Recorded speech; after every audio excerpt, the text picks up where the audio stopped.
Dreaming of cracking the UPSC Civil Services examination? Unsure about where to start or how to navigate the challenging path to success? Vision IAS Delhi's GS Foundation Course 2026 is here to provide the right direction, support, and resources to transform your dream into reality. This holistic course is designed to prepare you for every aspect of the UPSC CSE, Prelims, Mains, and Interview. Here's what makes this course a game changer. Complete syllabus coverage from GS Prelims to Mains, CSAT, Ethics, Essay, and Current Affairs. We leave no stone unturned. Top-notch faculty learn from Delhi's most experienced mentors who have guided countless toppers. Personalized mentorship, tailored feedback, and performance assessments to help you constantly improve. Exclusive current affairs preparation. Master the dynamic part of the syllabus with PT 365 and Mains 365 sessions. This course isn't just about preparation, it's about building the confidence and strategy you need to excel. Batches starting for 2026, 2027 and 2028. Karol Bagh, 17th December, 9 a.m. 29th November, 5 p.m. GTB Nagar, 13th December, 6 p.m. 23rd December, 8 a.m. Your journey to UPSC success starts with Vision IAS.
Today's session is basically for preparation of the personality test and interview. And I would like to mention here that it is more of a dialogue we will have. So you can ask me questions. Don't hesitate in asking questions, because I will be in a position to answer all your queries. I have remained on the UPSC for 4 years, carrying out interviews for the civil services and for the Indian Forest Service also. So I will tell you exactly how things happen and what are the things you have to keep in mind while taking the interview. But then the question should flow from your side also. You can stop me at any point of time while I am speaking, and we will proceed. We will first of all see that your query is answered, then we will proceed further. So first of all, let me say that has any one of you appeared at the interview earlier? No? Okay. So the UPSC interview,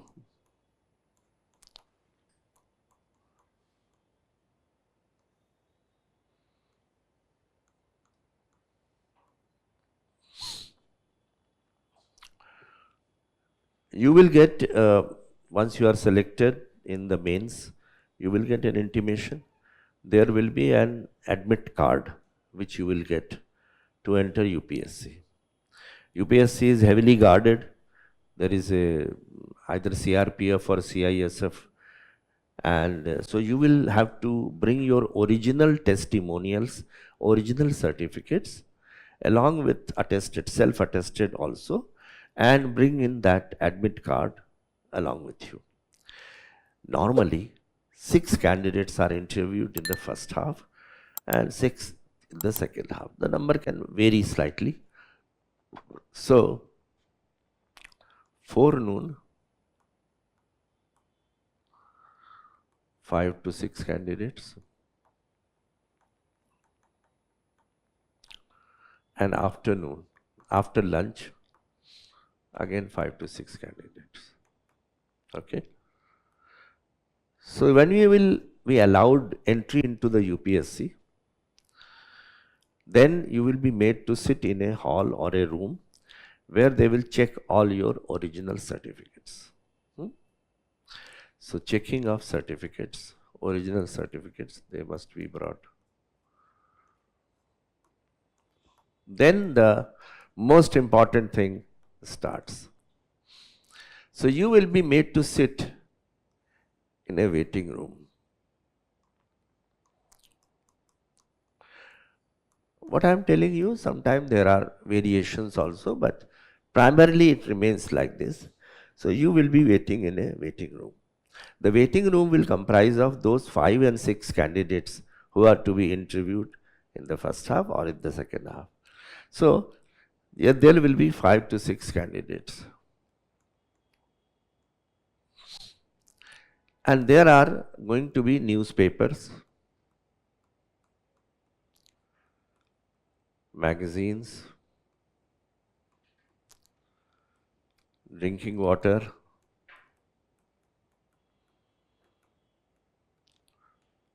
tea, coffee, and washroom facilities. They all will be in the waiting room. Because after all, you may have to wait for 3 to 4 hours. So you require those facilities. So make sure that once you are in the waiting room, you read the important headlines of newspapers.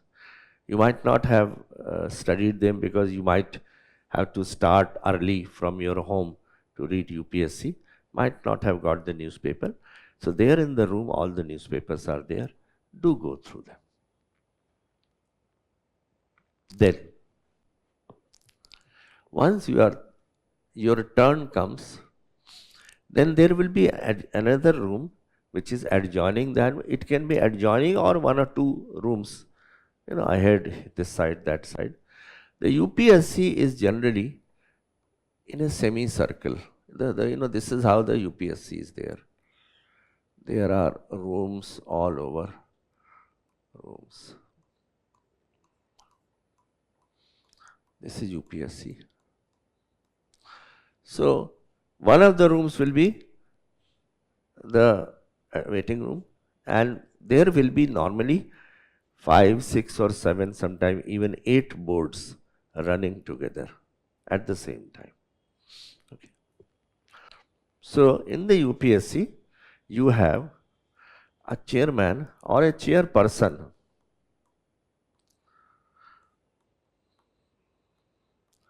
And normally 10, 12, depending upon the members of UPSC. I am telling you from very brass tacks, very simplest things, but you should know that. So there is a chairman of UPSC and there are members. They all have a status of a Supreme Court judge generally. So the chairperson sits in one of the rooms, chairman. And then the adjoining rooms, you have got the members. So member 1, member 2, member 3, member 4, 5, 6, 7, 8. The members are drawn from different disciplines. So the members, even the chairman, need not be an IAS officer. They are all retired officers. First of all, let me tell you, UPSC has all retired people, no serving people. So the chairperson may be a professor, a vice chancellor. Recently we had one of the professors and vice chancellor who resigned after that incident of Puja. Yeah. So it can be an IAS officer retired, it can be an IPS officer, it can be from Intelligence Bureau, any service retired. So you have UPSC chairman and then members. Members also, these 10, 12 members, they may be from IAS, IPS, IFS, education, background,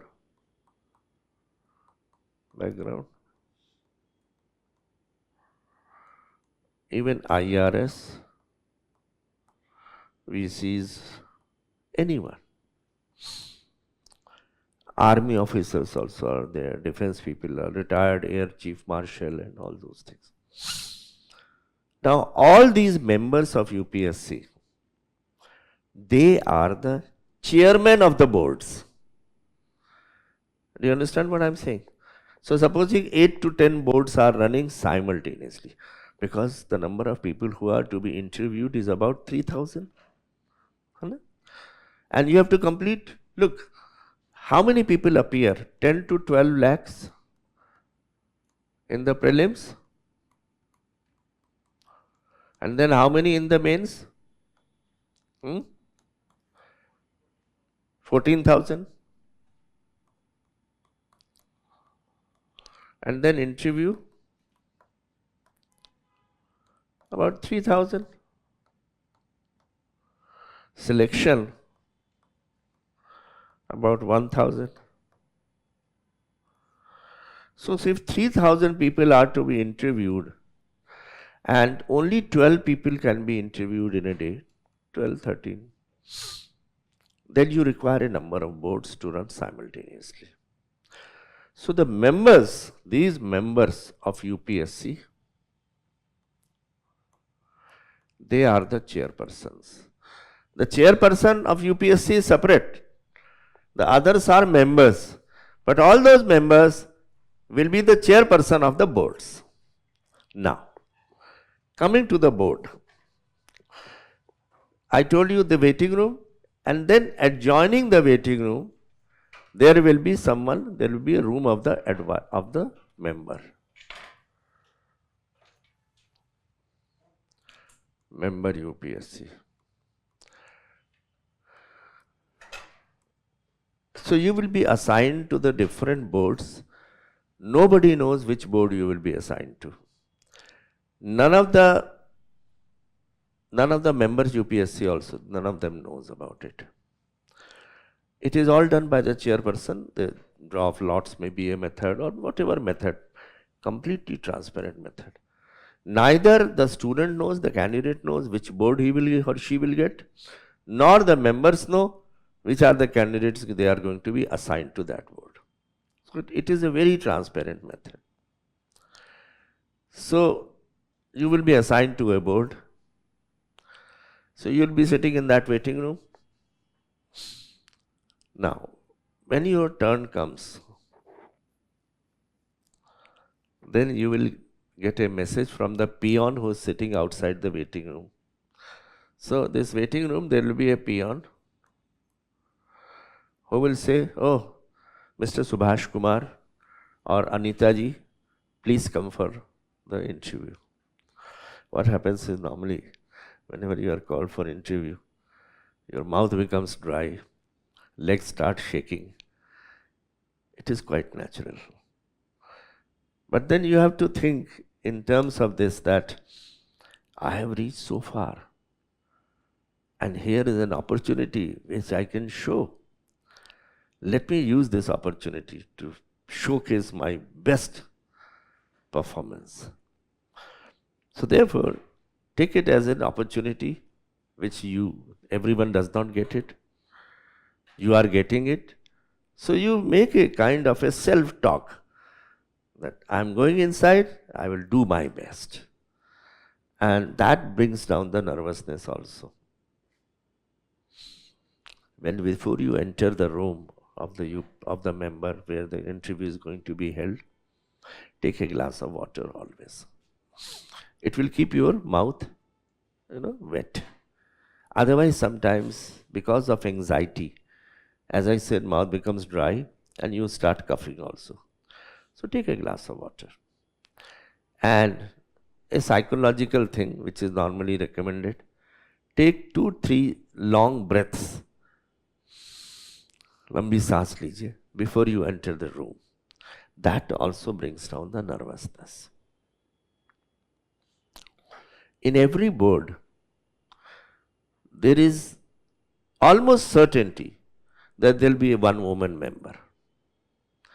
There can be more than one woman also, but at least one woman member will be there. And the rest will be males. So, the member UPSC room will also be, the seating arrangements will be like this.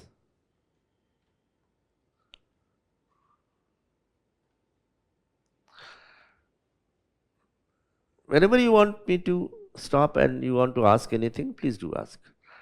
So the member UPSC, they are the chairperson of boards. Chairpersons of boards. I'm going to come ultimately to the question answer session. How you should answer the question. What are the type of questions that will be asked.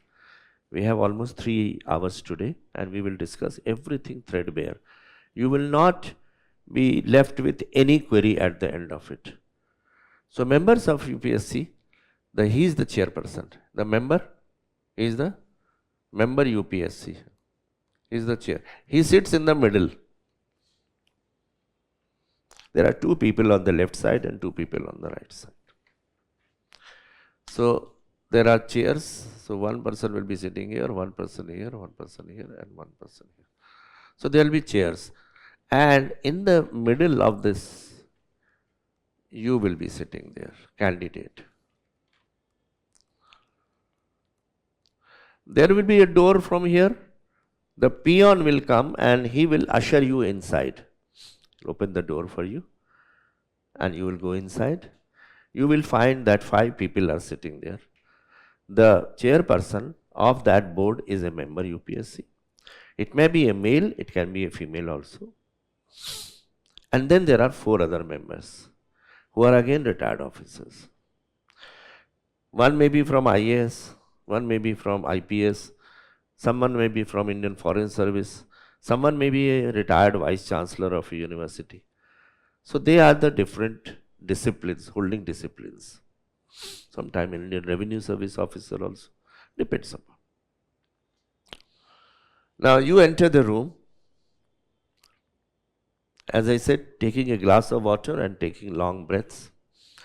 And you will come here in front of the board and you will address them. Women should be addressed separately and male should be addressed separately.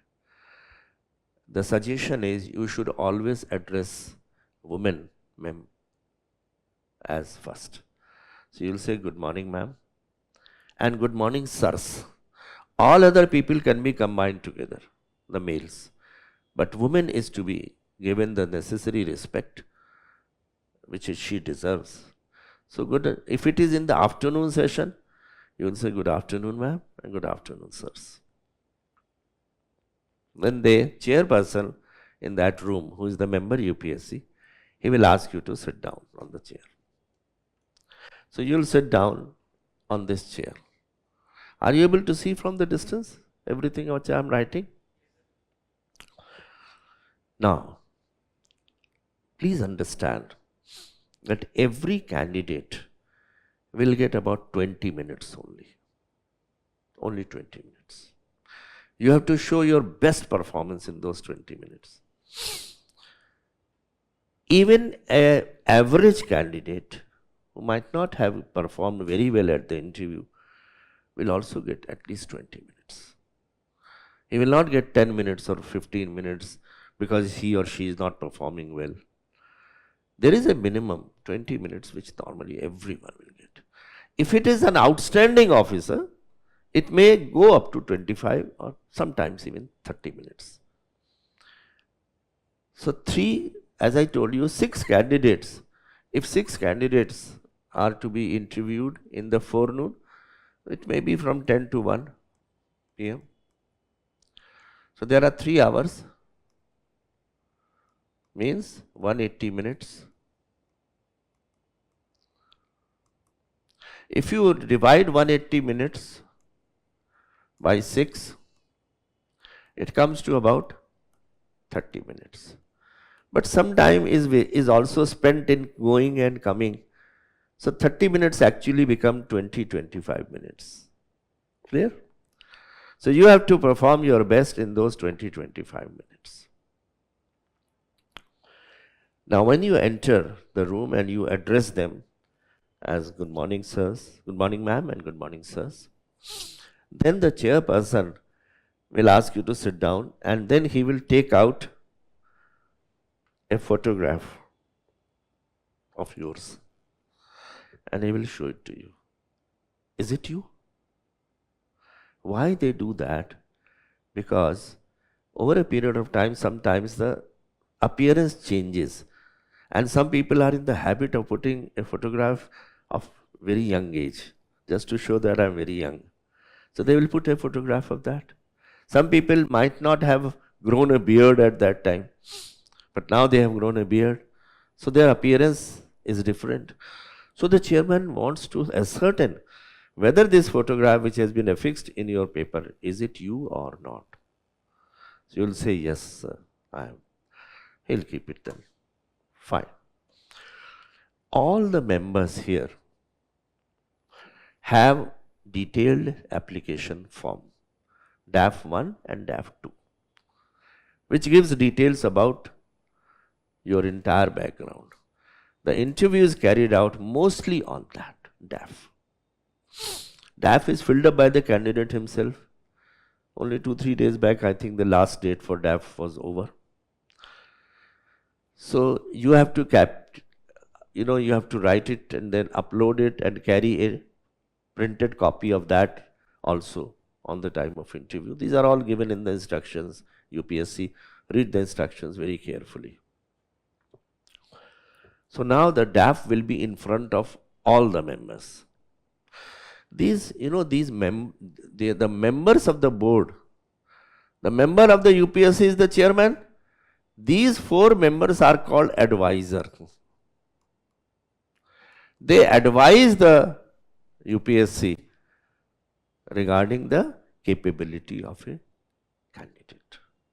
So that is why they are called as advisors.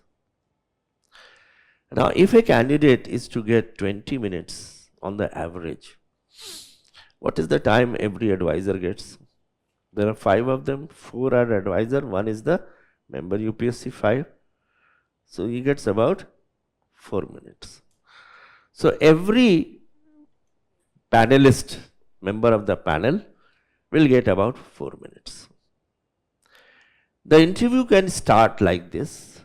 First questions will be asked by the member UPSC who is chairing. So he or she will ask some questions, either general knowledge, current affairs, or they will ask about your DAF, the place to which you belong, isn't it? That is also a part of that. Your father's occupation, mother's occupation, your subject optional, your graduation subject. So he can pick up any questions from the DAF. And he will ask for 1 or 2 questions himself. And then he will pass on the interview to the other panelist. The interview generally goes either clockwise or anti-clockwise. So the chairman makes it very clear that the first question will be asked by this, second by him, third by this, fourth by this. And then he can also lay down the next candidate, the interview will be start from this side to this side.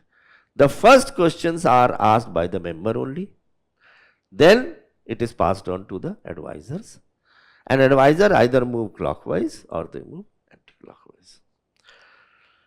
Before the interview starts, all the members who are part of the panel, who are the chairperson of the panel, they, along with the advisors who are there, so that means every board has got 5 members. Supposing there are 8 boards running, so there are 40 members. So the chairman UPSC will call a meeting in the morning at about 9 o'clock, in which all these 40 people will be present. And he will give general instructions. How will you conduct the interview? For example, he will say that you have to be very encouraging. You have to motivate the person, not discourage. One of the films which showed in the last scene that the chairman and the members, they were literally angry and rebuking and this. It never happens. Never happens. I can tell you, since I have been part of that for 5 years, we are very encouraging to the candidate. The candidate himself is under so much of pressure. For the last 1.5 years, he or she has been preparing. You don't browbeat him in the interview. It is more of a, and this is clear, it should be made clear. It is not a cross-examination. It is conversational.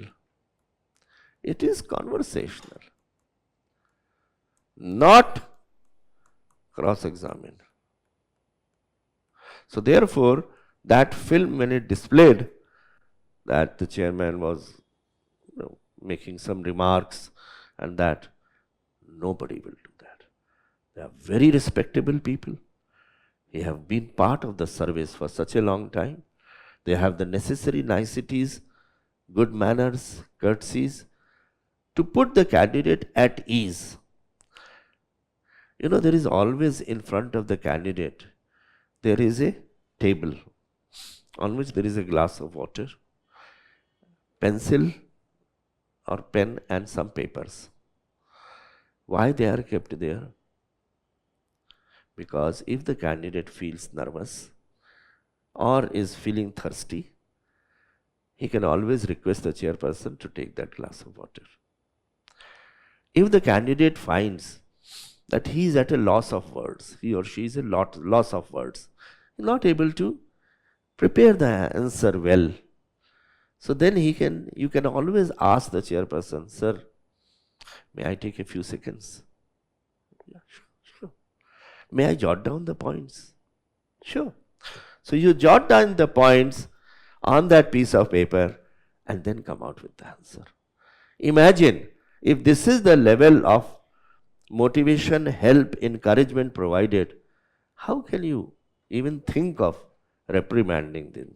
So therefore, don't go with this notion. Because many things, displayed in films, they are more to, keep the story interesting. But UPSC is a very good institution and a very transparent institution. So now, the questions will be asked by each of the advisors. So the questions which are asked relate to the following.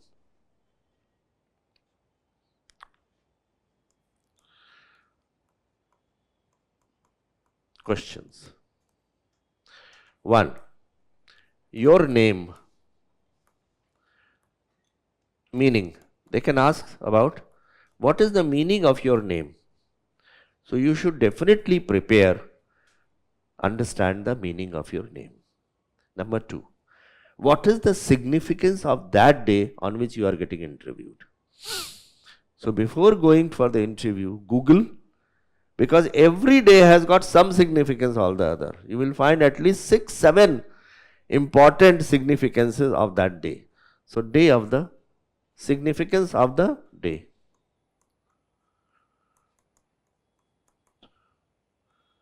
Of that interview day.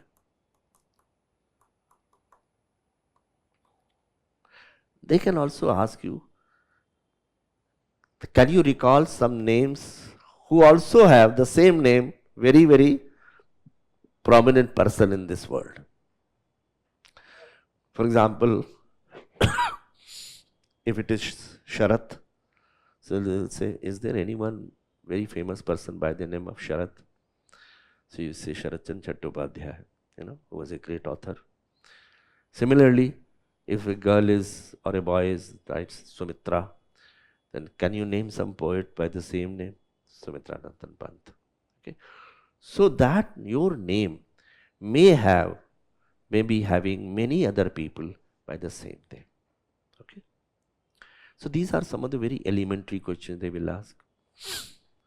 Third is, which is again is your SWOT analysis. So what are your strengths, weaknesses, opportunities and threats? Whenever you say weaknesses, you should actually tell your strengths which appear to be your weakness. For example, don't give any such weakness like I get angry very quickly or I pick up a fight very quickly. These are actual weaknesses. You mention a weakness which actually is your strength. For example, say I'm very persistent. Unless a thing is done, I keep on, moving at it. Now that is actually your strength, but you are showing as a weakness. So even your weakness should be one which should actually be your strength. It is not your weakness. For example, someone says, I'm too empathetic, too compassionate. I try to help everyone and sometimes people take advantage of me. It is your strength actually, but you are showing it as your weakness. So weakness, don't show those weaknesses which are the actual weaknesses. For example, I get up very late, or I foul mouth, I pick up fights with everyone. These are the weaknesses. You will never mention those weaknesses. You will mention one strength which is actually appears to be your weakness, but it is your strength.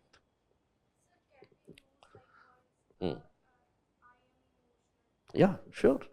Being emotional intelligence is very much required for civil servants. So I am emotional. It is actually your strength, but you are showing it as a weakness. Right, absolutely. That is a good example, emotional. Yeah.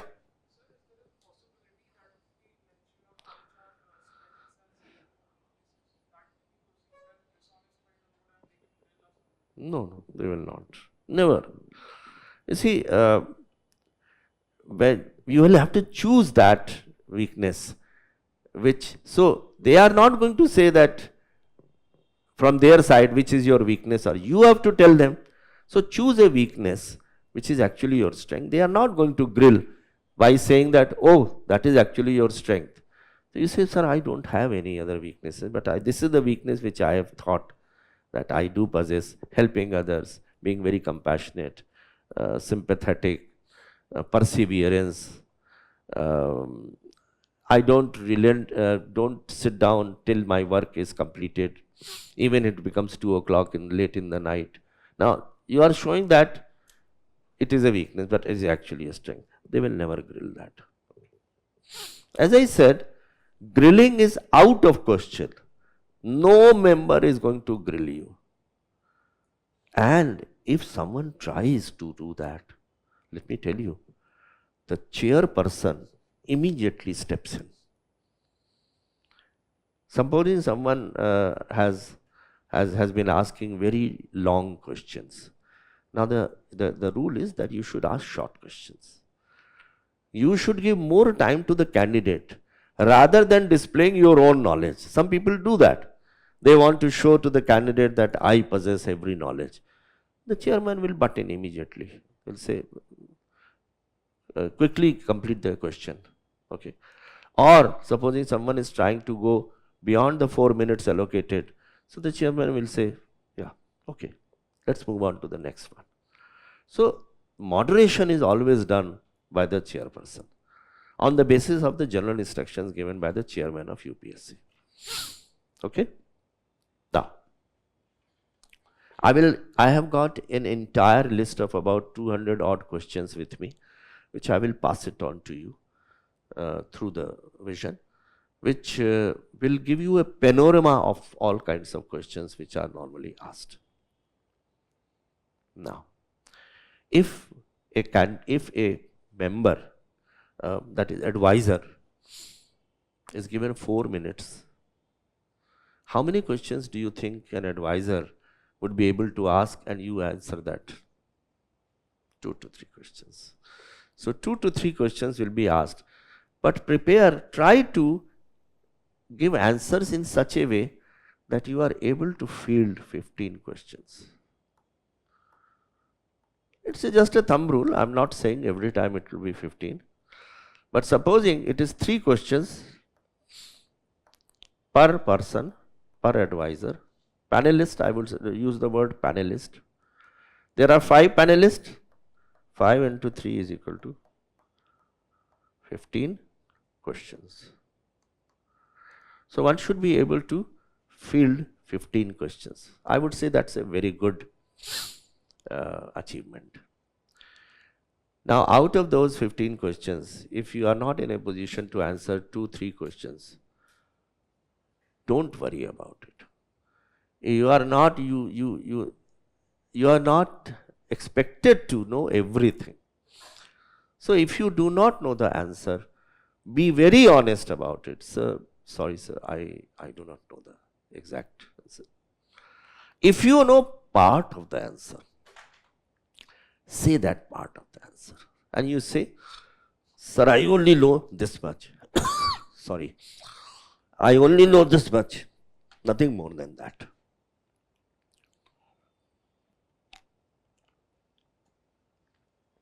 So they will not persist on that. Now, let's see. The questions that will be asked, as I was telling you, state and place. Supposing your father has been getting transferred, so you will also be moving in the entire country.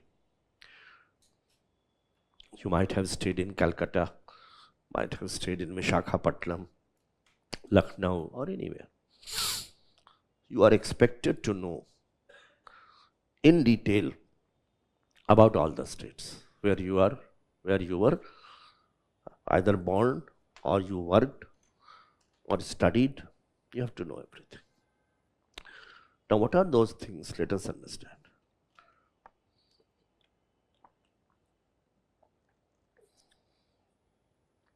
For example, if you have been in Rajasthan, born in Rajasthan, or you have stayed in Rajasthan for a long time, so you have to know what are the agricultural crops in Rajasthan. Approximate area, approximate. What is the irrigation potential of Rajasthan? What is the condition of underground water? What is the power position? What is the labor position? Labor. Road infrastructure. Important institutes in Rajasthan. Important industries of Rajasthan. The industrial policy of the state.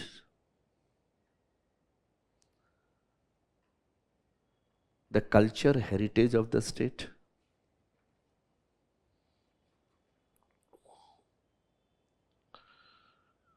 What are the things for which Rajasthan is famous? They may ask you about the forts, the Havelis, etc. What are the social problems which Rajasthan faces?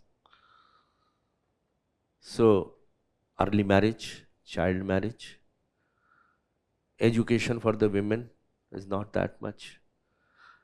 Women, it's a patriarchal society in Rajasthan. Domestic violence, dowry, these are some of the social problems. Then, what are the important things which are part of the culture of Rajasthan? The dresses, the dances, the food which is prepared there. So have a knowledge about that, these every aspect. You know, one question which I, for example, always used to ask, oh, you are from Uttar Pradesh? Okay. So supposing your chief minister calls you and he says that a foreign investor is coming. We recently had a foreign investor summit. And supposing you have to sell your state to that foreign investor. Selling means propose, yeah. You have to tell the good points about your state to that foreign investor so that he invests money in your UP. So what are the things that you will say? So I will talk about the road infrastructure, I will talk about the power position, I will talk about underground water, the irrigation potential, labor, law and order, the airports, the connectivity, the industrial policy, food, culture. So everything about the state. And then about the place. Supposing you are from Kanpur or Visakhapatnam or anywhere, Mumbai, so on. You should know the important socio-economic, cultural, geographical, environmental, religious, spiritual dimensions of the state. For example, again, why I give example? Interview, you have to give examples for everything. Try to give at least one example. I will give you some model questions. So they will ask you about the state and the place. For example, supposing I come from Varanasi. So they will ask me, tell me the important historical sites and why Varanasi is famous. So I will say Kashi Vishwanath Temple, Banaras Hindu University, Sarnath, where Buddha. I will talk about the Varanasi saris. I will talk about some of the education institutions. Then about the people of Varanasi. So I will talk about Tulsidas. I will talk about Kabir. Kabir. I will talk about Ma Anandamayi. Then they can say, oh, can you recall some great musicians from Varanasi? So I will say Girija Devi, Rajan Sajan Mishra, Bismillah Khan. So everything about the state and the place, learn by heart. As far as the place is concerned, normally during British days, there was a convention of writing the district gazetteer. So district gazetteer gives a complete picture. Now those days we did not have internet. Now everything is available on internet. So, but district gazetteer, we used to always consult district. So that mentions about everything, gazetteer. So read about the state and the place. If you have been to more than one state, have knowledge about every one of them. You can't say that, sir, I remained there only for 6 months only. Don't do that. It will put off that person. So you say, sir, surely, sir, though I have stayed for a small period, I will try answering your questions, that also. Now, the next thing they are going to ask you is graduation. First of all, let me say about your parents. Supposing you have written your father is an agriculturalist, farmer. So they'll say, okay, do you assist your father in agriculture? Tell us what are the different crops which are grown in Rabi, Kharif and Zad. There are 3 crops, Kharif, Rabi and Zad. So which are the crops which are, typical of these 3 crops?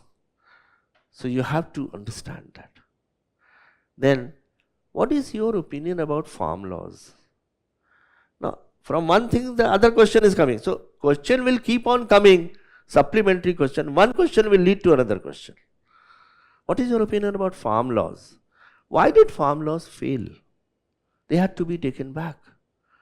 You have to be slightly careful because this is a controversial question. I will mention to you some of the controversial questions which you have to deal very carefully. So you will say that the general perception is that people were not very clear and educated about the benefits of the 3 farm laws, and therefore it was decided that it can be taken back, and they launched an agitation, and therefore it was then deferred for some time. It has been resigned. So one of the important things you have to keep in mind is that governance is not only the responsibility of government, but you have to take civil society and the stakeholders along. There are 2 important pillars of good governance which require that before a policy is brought about, you must consult the civil society and the stakeholders. What are those 2 pillars? Tell me. Because good governance is the basic fundamental for entire governance and administration. What are those 2 pillars? Consensus building is one. Second is participatory. So you have to build a consensus and taking the views of all the participants. So that will include farming associations, unions. So that is the kind of question which will follow from your father's occupation. Preparing for the UPSC Civil Services examination is no small feat. The sheer volume of material, the intense competition and the pressure to perform can be overwhelming. Are you struggling to navigate the vast syllabus and complex demands of the UPSC Mains 2025? There's a solution that turns these challenges into stepping stones for success. The Vision IAS All India GS Mains Essay and Ethics Test Series 2025. Our meticulously designed test series mirrors the UPSC exam format and standards. Each test is crafted to systematically cover every part of the syllabus, ensuring you master the material and your time management skills. With regular assessments and detailed feedback, identify your strengths and areas for improvement, building confidence and competence. Join the ranks of successful aspirants who have transformed their preparation into results. Starting from 15th December.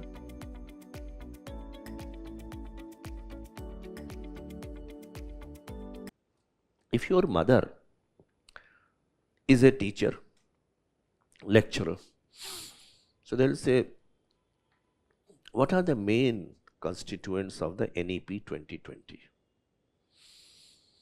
So National Education Policy, what are the salient points of NEP? So you should know that. The question is coming from DAF only. Your father's occupation, your occupation. Supposing you are in Delhi, what are the problems in Delhi? They can ask you this question. So you will say traffic congestion, pollution, disposal of disposal of garbage, problem between the elected government and the governor, lieutenant governor. So these are some of the problems. So they'll say, okay, for taking care of the pollution and traffic congestion, which was that public policy which was introduced in Delhi? So tell me now. Grab?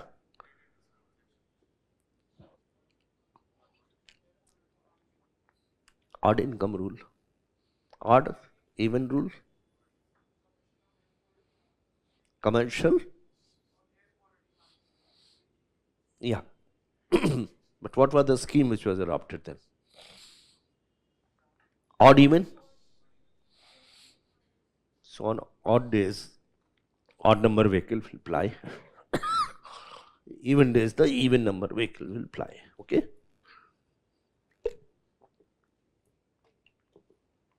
So therefore, they will get some information, ask you question. They will ask you, do you think agriculture income should be taxed?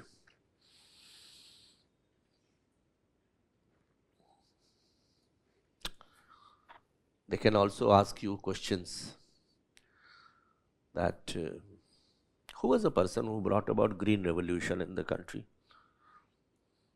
So it is being picked up from the same thing, from your father's occupation. So therefore, be prepared to answer everything from your father's occupation and mother's occupation. Now,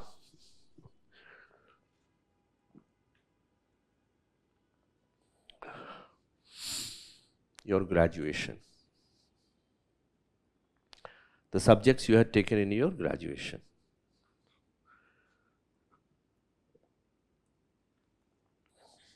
Supposing, you see, nowadays somehow the trend is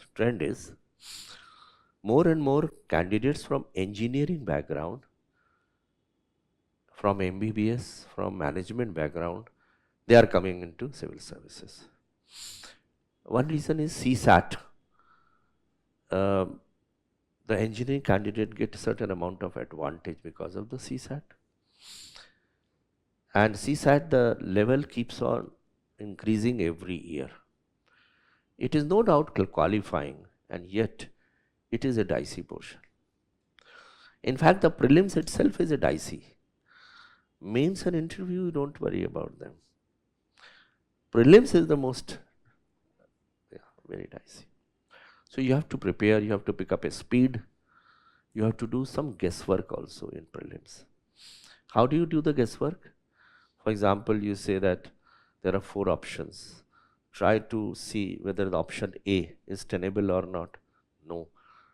B is not tenable, D is also not tenable. So the answer must be C. So some amount of guesswork also is required. I have got a complete strategy laid down for the prelims. What I will do is I will pass on 6 PPTs to you after the session is over. One is the interview, personality test, what are the things you have to keep in mind. Then some model interview questions. Then I will give you how to fill up DAF. And I will also talk about some things connected with ethics paper. So these things, if you go through them, and the prelim strategy. So let's come to this graduation.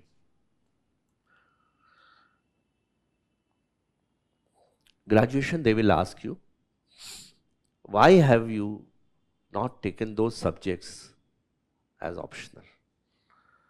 They often ask this thing. But you have done engineering, or you have done physics, chemistry and mathematics, but you have taken anthropology in your optional. They are chalk and cheese. Why did you do that? Now, one of the candidates I was interviewing in a mock interview. So I asked him, and he very sheepishly admitted, he said, sir, the book of anthropology is a very thin book. One can easily study anthropology. So I took anthropology. Of course, that is not the answer you will give there. You will have to give answer like this, sir. From my early age, I was interested in human evolution, how they evolve, and therefore I found anthropology was a very interesting subject. So when the opportunity came of picking up an optional, I pick it up. This is how you will answer the question. Same thing about sociology. The most common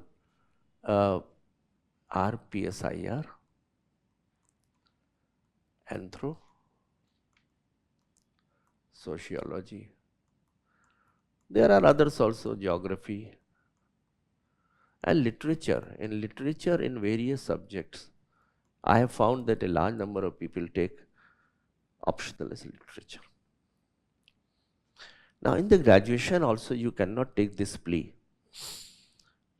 Sir, I did that way back, 4 years back or 3 years back.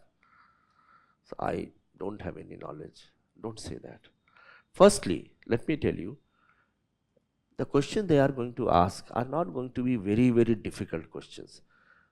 Because all the members who are sitting there, they also studied their subject long time back. And they may be holding the departments, but they will not have a very deep knowledge about it. But simple knowledge you should keep. For example,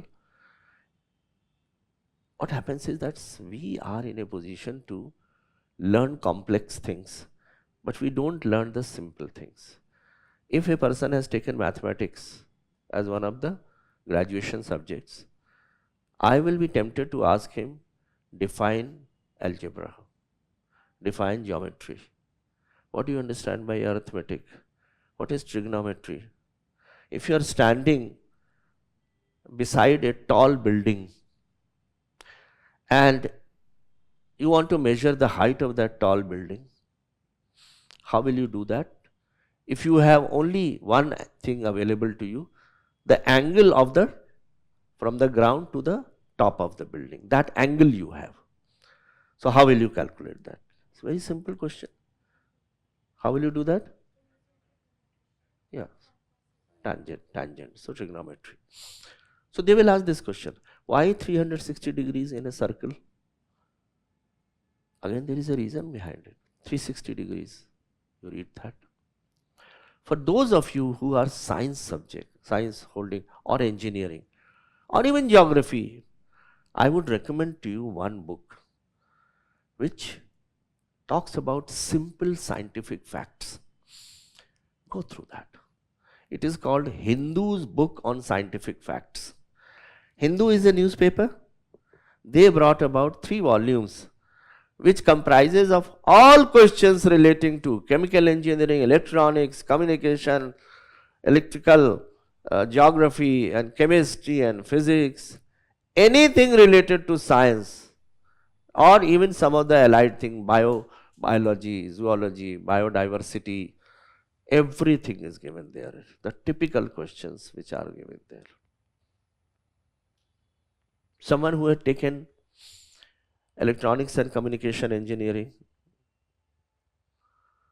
so I will ask him this question, why there are 10 digits in the mobile phones? Very simple question. But people somehow don't remember that. Can anyone tell me? In India, the mobile phones carry 10 digits. Why not 9 digits? Why not 11 digits? Why not 6 digits? Reason?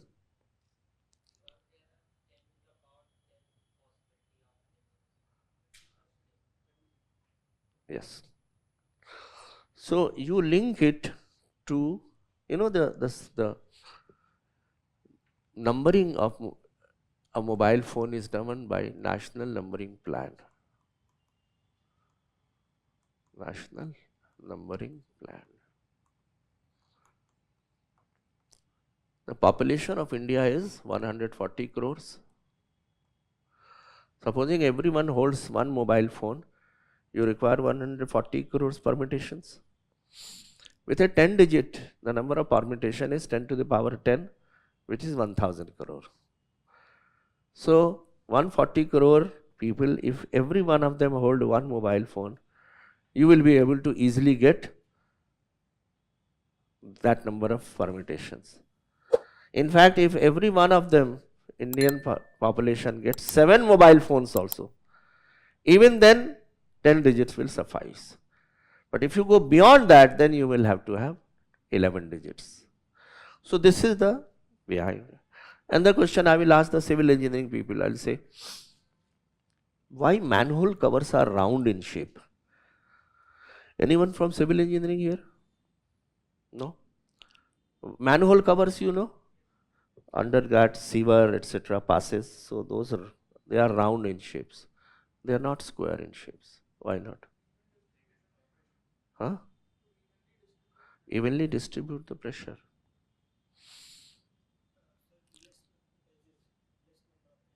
Less number of edges.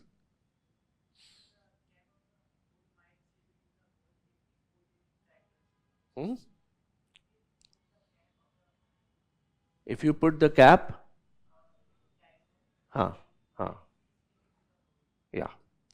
So that is based on the basic principle, Archimedes principle. So supposing it is square, then the diagonal hypotenuse is greater than the base. So if you put that manhole cover diagonally, it will fall inside the pit. Circular cannot fall because there is a rim and circle can. So that is the reason.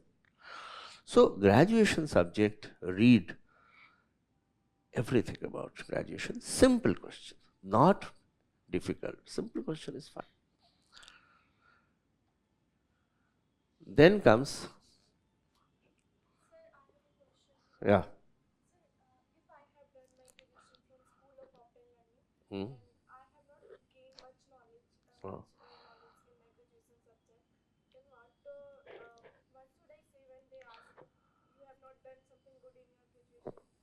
They will never, first of all, say, they will never criticize saying that you have not done from the normal university, you have done from open. After all, open is recognized. They will never ask this question. They will only say, oh, we see that you have done it from the open university. They will, don't be under this fear. These are all fears which are unfounded. They will not ask you, why did you not go to Oxford? Why did you not go to Harvard? Why did you not go to one of the reputed university? You did it through the open distant learning. Never. But question they can ask. So you can't say that because I went for the open distant learning, so I will not be in a position to answer, because ultimately the course is the same. Hardly any difference. IGNOU, if you do, that also has got the same course as the others. It's only the methodology different. Or you should gain the knowledge through the books, etc. Then the question will be on optional.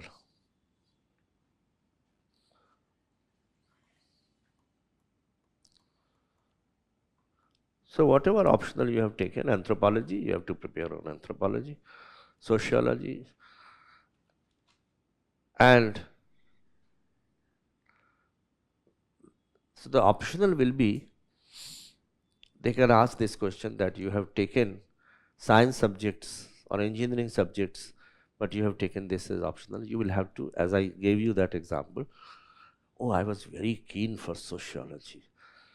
It may not be true. The truth is that sociology or anthropology, is easier to prepare rather than engineering papers in the civil services. But you will say that it's my passion, it's my interest. That is how you have to give. And again, the same things, questions, simple question can be asked. If you have done electronics, what is short wave, what is medium wave, what is frequency modulation, what is amplitude modulation. If you have done electronics, communication engineering, then why does the mobile phone does not have a dial tone? The landline phone has a dial tone. You can disconnect a mobile incoming call in the mobile phone, but you cannot disconnect the incoming call on a landline phone. How the location of mobile phone is determined by the investigative agencies. So these kind of questions, they can be asked. That book which I have recommended to you, just go through that. Every kind of question you will find very well answered there. The answers have been prepared by very, very learned professors and scientists. So it will give you a good idea. One more thing which is extremely important is the current affairs. So current affair, both domestics and international. So domestic and international. So they will ask about Russia-Ukraine war. I ask this question typically, that supposing you are made the mediator between Putin and Zelensky, what are the terms and conditions on which you will reach a settlement? So you will have to do some kind of a thinking at that point of time. What are the terms of reference? So you will say, immediate ceasefire, let Russia take over the responsibility of reconstructing Ukraine. Those people who have migrated to the other countries, they should come back, okay? And so on. So you will have to answer such kind of hypothetical questions. And sometimes I ask simple questions like, if a man wants power, he goes to Durga Ji, Durga Mata, DT Durga. If you want education, you go to Saraswati. And if you want money, you go to Lakshmi Ji. They are all three ladies. But the man does not respect the lady of the house, who is the Lakshmi, who is the Saraswati, and who is the Durga. Domestic violence takes place, dowries take place. So this is a dichotomy. How do you explain that? I'll ask this question. It's a general knowledge, but they will like to see how you can think. So they, for example, I will again ask them a question. BHU, the full form is Banaras Hindu University. You have an Aligarh Muslim University named after Muslims. You have got some other universities named after some other religions. Do you think in education field we should name the universities by the religions? Is it a good practice? So they would like to test whether you are secular or whether you are a staunch person. So you will have to say that these are very old universities. At that time, situation might have been that they were associated, but as a principle, an educational institute or university is a temple of learning. Temple here does not mean only Hindus. It can be anyone. So it is a place where you carry out learning. So I am not in favor of putting the name of the religion with any university. So they will like to see whether you are rational, whether you are ethical, and whether you are secular. So they will ask this question. On the temple, the loudspeaker is blowing Hanuman Chalisa. You are the district magistrate. And azan is taking place at the masjid. How will you deal with these two situations? So therefore, you will have to give an impression which is answer which is rational. So you will, irrespective of the religion, you will say, under the Noise Control Act, there is a time limit prescribed after which the loudspeaker cannot be blown. So I will strictly carry out execution of that, whether it is Hindus, whether it is Muslim, whether it is Christians, and so on. So they would like to see whether you are rational, whether you are ethical, whether you are secular. Rational means what?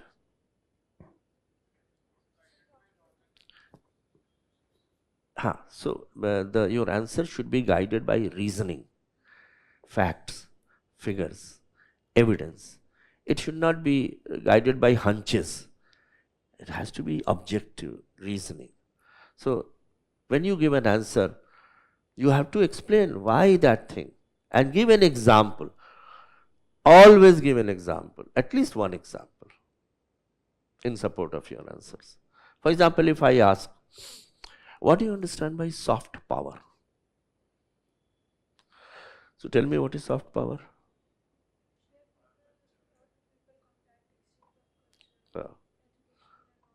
Yes. And then you give example. International Yoga Day, correct?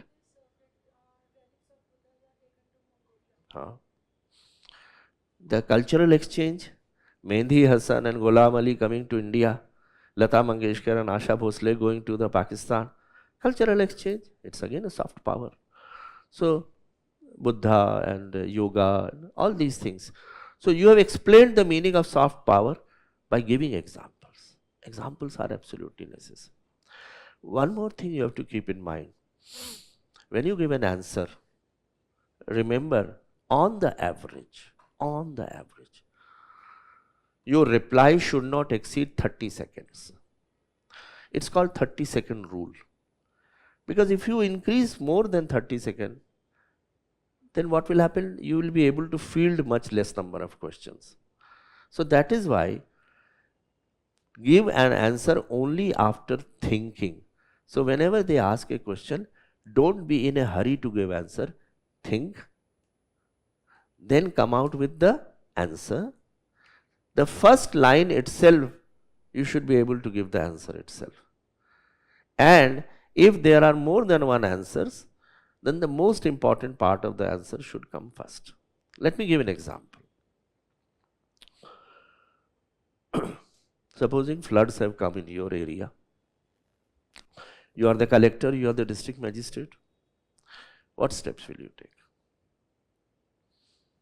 What are the important steps that you are going to take to provide relief to the people from the floods? Okay. Disaster management policy. So a document you will open up and see what needs to be done. But tell me now, what will you do? What are the steps? Okay, you have read through the National Disaster Management Policy. Tell me the basic things that you will be required to do in floods.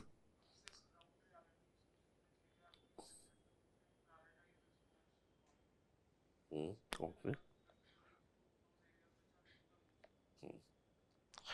But give me specifics now. The specifics would be evacuating the people, because life is the most important thing. So those people who have been entrapped by water, their entire abadi is going to drown under that. People will die, and therefore the first priority will be evacuation. For which you will require army sometimes, your revenue staff, your police personnel, disaster management, air force. They have to be evacuated because life is the most important. So the first priority of the answer should be evacuation. What is the next priority? Rehabilitation. Okay. Temporary shelter. You have to provide temporary shelter by opening up schools, panchayat ghars, community buildings, make arrangements for their stay there. If it is winter season, you have to arrange for blankets, quilts, everything. So one is, the priority went like this. One is, we are talking about floods, evacuation, for which you require army help, revenue department, police and so on. Second is shelter, where they will be made to be placed. What is the next? Huh? Talking out?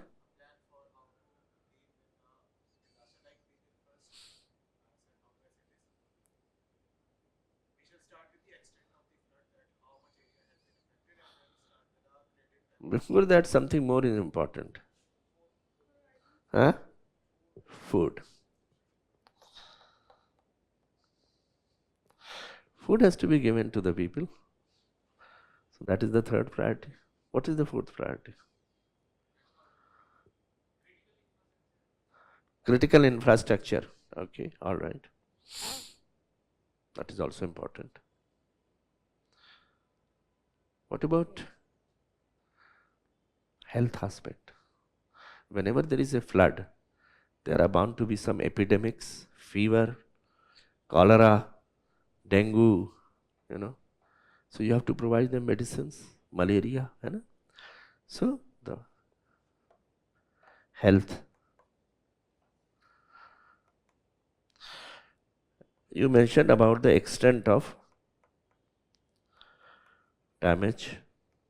You will assess. These things will go on simultaneously.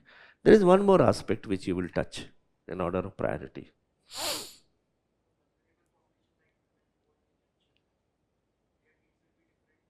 Okay.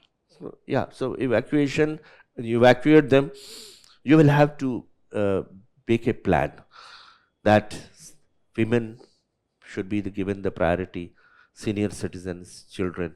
You have to prepare the plan. One more aspect, one more section you will have to look after. Rehabilitation तो बाद में होगा, that will come later on. अभी तो temporary दे दिया. One more aspect which is associated particularly with rural areas, livestock. So the livestock,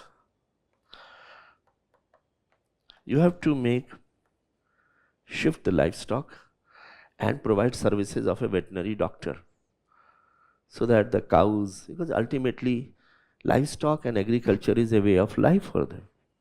Agriculture you can't do anything because the agriculture field will be underwater, but the livestock you have to rescue. So this is how I'm giving you an example that you must prioritize your answer and give examples in support. Soft power I gave, you define, but give examples. Okay. So then current affairs, as I said, now one way of preparing current affairs is that you take the help of, for example, Vision IAS. They come out regularly with important events that take place. Well, when I prepared way back in 1976, so we used to prepare ourselves. There was no such academies at that time. You have got great advantage that you have got institutions who can help you out.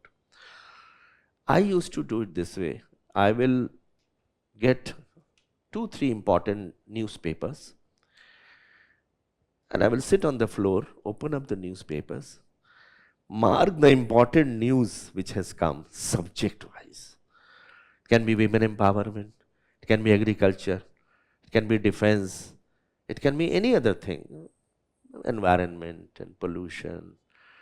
So cut those news items and paste them on a piece of paper, A4 sheet, and write down on the top newspaper, date, and prepare files subject wise.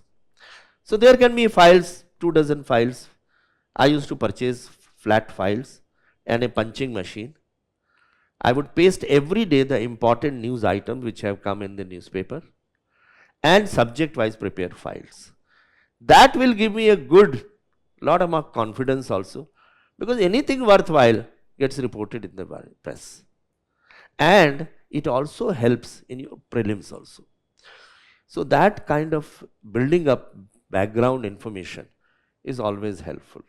So that is one way. The second thing which I used to do was to prepare quotes. Quotes are very good things to supplement your answers. So build a bank of quotes.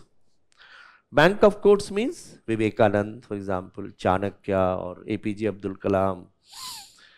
So subject wise, build up quotes. You can use them in your ethics paper also. In essay paper, quotes also will be there. So you must know the quotes. Number 3, learn the terms and definitions. Basic things. So there will be in prelims and mains, if you include them as an integrated course, almost there will be 20, 25, 30 topics which you will have to study, isn't it? GS1, GS2, GS3, GS4, history, geography, sociology, economics. So prepare the subject-wise terms and definitions. For example, in ethics paper, I would say definition of accountability, definition of transparency, definition of integrity. Similarly, in economics, you can have what is repo rate, what is reverse repo rate. So learn the definition and terms. And that is normally reflected in something called as glossary. GLOSSARY, glossary.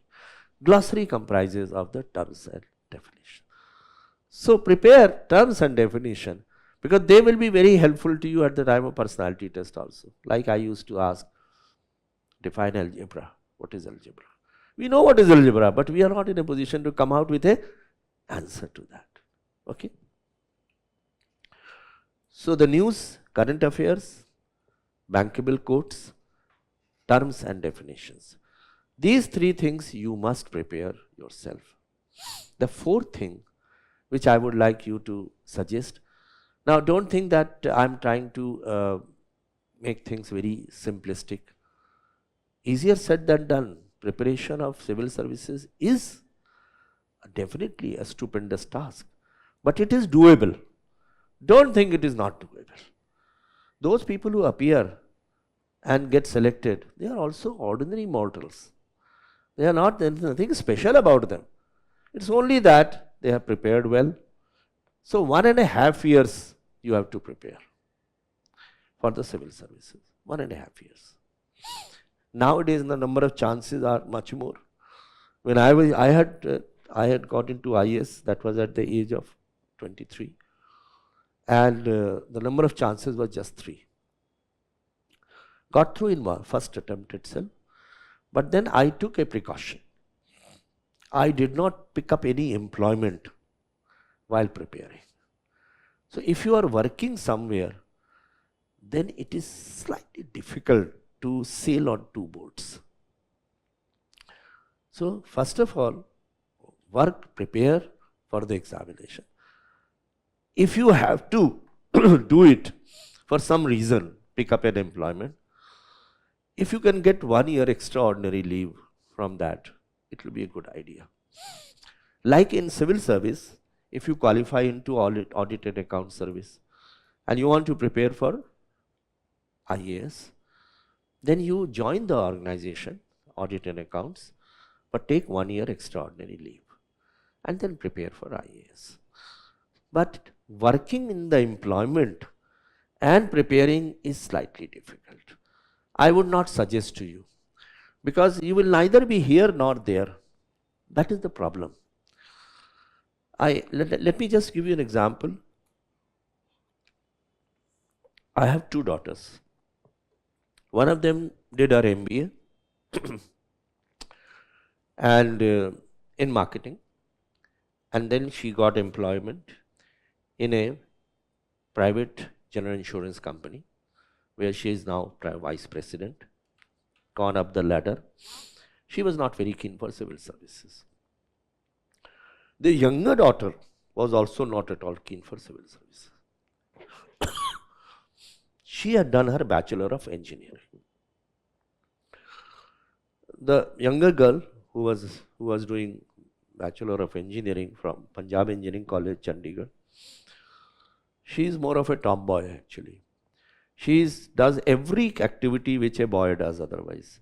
So cricket and football and basketball and volleyball, javelin throw and shot put and athletics, everything. A great debater. So she was a well-rounded personality. I was very keen that she goes for civil services. She had that acumen, the great intelligence. She always used to carry a small pocket dictionary with her. Those were not the days when mobile phones and all these things internet were available. So whenever she looked up at a new word, she would take out the pocket dictionary and look up at the meaning of that particular word. That is the kind of curiosity which you should always have. So after completing her Bachelor of Engineering in Electrical, she said, I will join a private organization, a company. And so she appeared at the campus placement was there. She was among the first 10 candidates.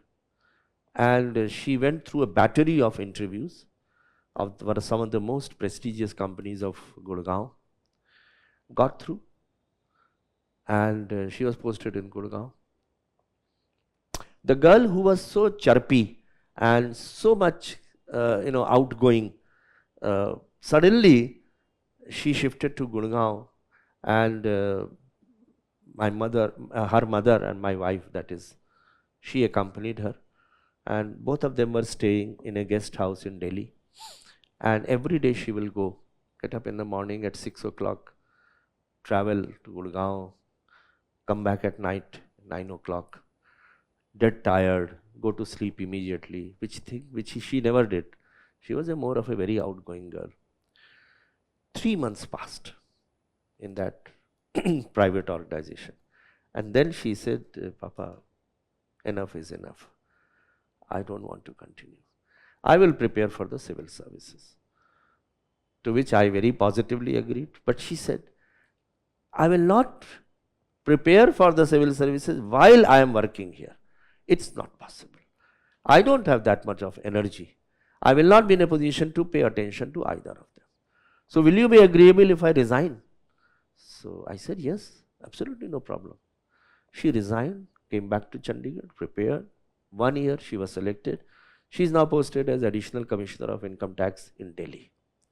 Now, what I am trying to say with all humility at my command, even though there may be a requirement from your family side to pick up an employment, but if you want to really genuinely try out for civil services, don't pick up an employment. If you have to, then try to persuade your employer to give you 1 year leave, so that the job is also intact, but at the same time you prepare for the civil service.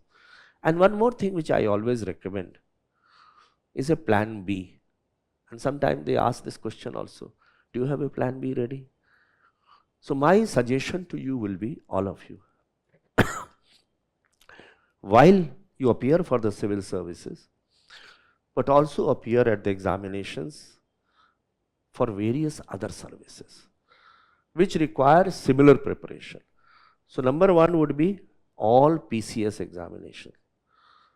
So the state civil service in Uttar Pradesh, Bihar, Haryana, Punjab, Rajasthan, Andhra Pradesh, every one of them have got their state civil service. Banks, probationary officer, MTs, executive trainees, appear at them. PSUs. If you have taken those subjects, NTPCs, very good organization. Coal India Limited, Gas Authority of India Limited, ONGC. I appeared in all the examinations, got through in all the examinations, was selected in ONGC and UCO Bank and LIC, everything. Joined a bank, because if you get one job, your confidence level improves considerably. But supposing you are not appearing at any other examination, For 6 years, you get frustrated, demoralized, demotivated. So my suggestion is appear at similar examinations as civil services and also get through in them. That will give a lot of strength to you. So let's come back. I will talk about the strategy for preparation also, but in a little while let me complete this. So domestic and international news, I said you should carry out cutting. Nowadays, all this news is available through the notes which are prepared. For example, Vision IAS prepares some of the excellent background notes, excellent. So you can take the help of them. And then comes, so they will ask you a question about Russia-Ukraine war and Hamas and Israel war and good governance. What are the global problems that we are facing? So global problems you should know. Role of United Nations, role of the institutions of United Nations, some of the indices in which India is not doing very well. What are SDG? How India is performing in SDGs? Then economic facts. So the GDP, the balance of payment position, foreign exchange reserves, monetary policy, fiscal policy. About the vision of the country, go through the Niti Aayog site regularly to understand how new things, because you have to write more than what others are writing. You have to compete with others. So you have to do something over and above extra. So it is something like, for example, there was an American and a Japanese, and I often quote this example. Both are very fond of hunting, so they went with their rifles to the jungle for hunting. And throughout the day they carried out hunting. In the evening, they ran out of all bullets. Bullets समाप्त हो गई, and it was getting dark. So suddenly they heard the roar of a lion. पीछे से शेर की दहाड़ सुनाई पड़ी. So the American got very jittery. And running barefoot, nange pair, he started running towards the jeep. And he shouted at the Japanese, you also run for your life, because the lion has come from behind. We have run out of bullets and it is getting dark. So the Japanese, instead of running, he sat down. And he started wearing his sports shoes, Nike or Reebok, jo bhi laya tha wo. He started wearing them. So the American said, are you out of your mind? Run for your life, barefooted towards the jeep. The lion is going to come from behind and eat you up. So the Japanese said, I am wearing my shoes so that I can run faster than you. You are running barefoot, I will be wearing my shoes. So I will definitely be outsmart you. I will be 2-3 steps ahead of you. And the lion is going to come from behind and he is going to eat you up, and not me, because I am 2-3 steps ahead of you because of my shoes. And once he has eaten you, he will be happy and satisfied. He will stop. In the meanwhile, I will run away. The moral of the story is, everyone is moving very fast. You have to compete with your other people. You have to show something over and above extra. You have to write something extra in your papers. So start thinking right now, something called, which we always say, KSA is equal to ability. What is KSA? KSA. What is KSA?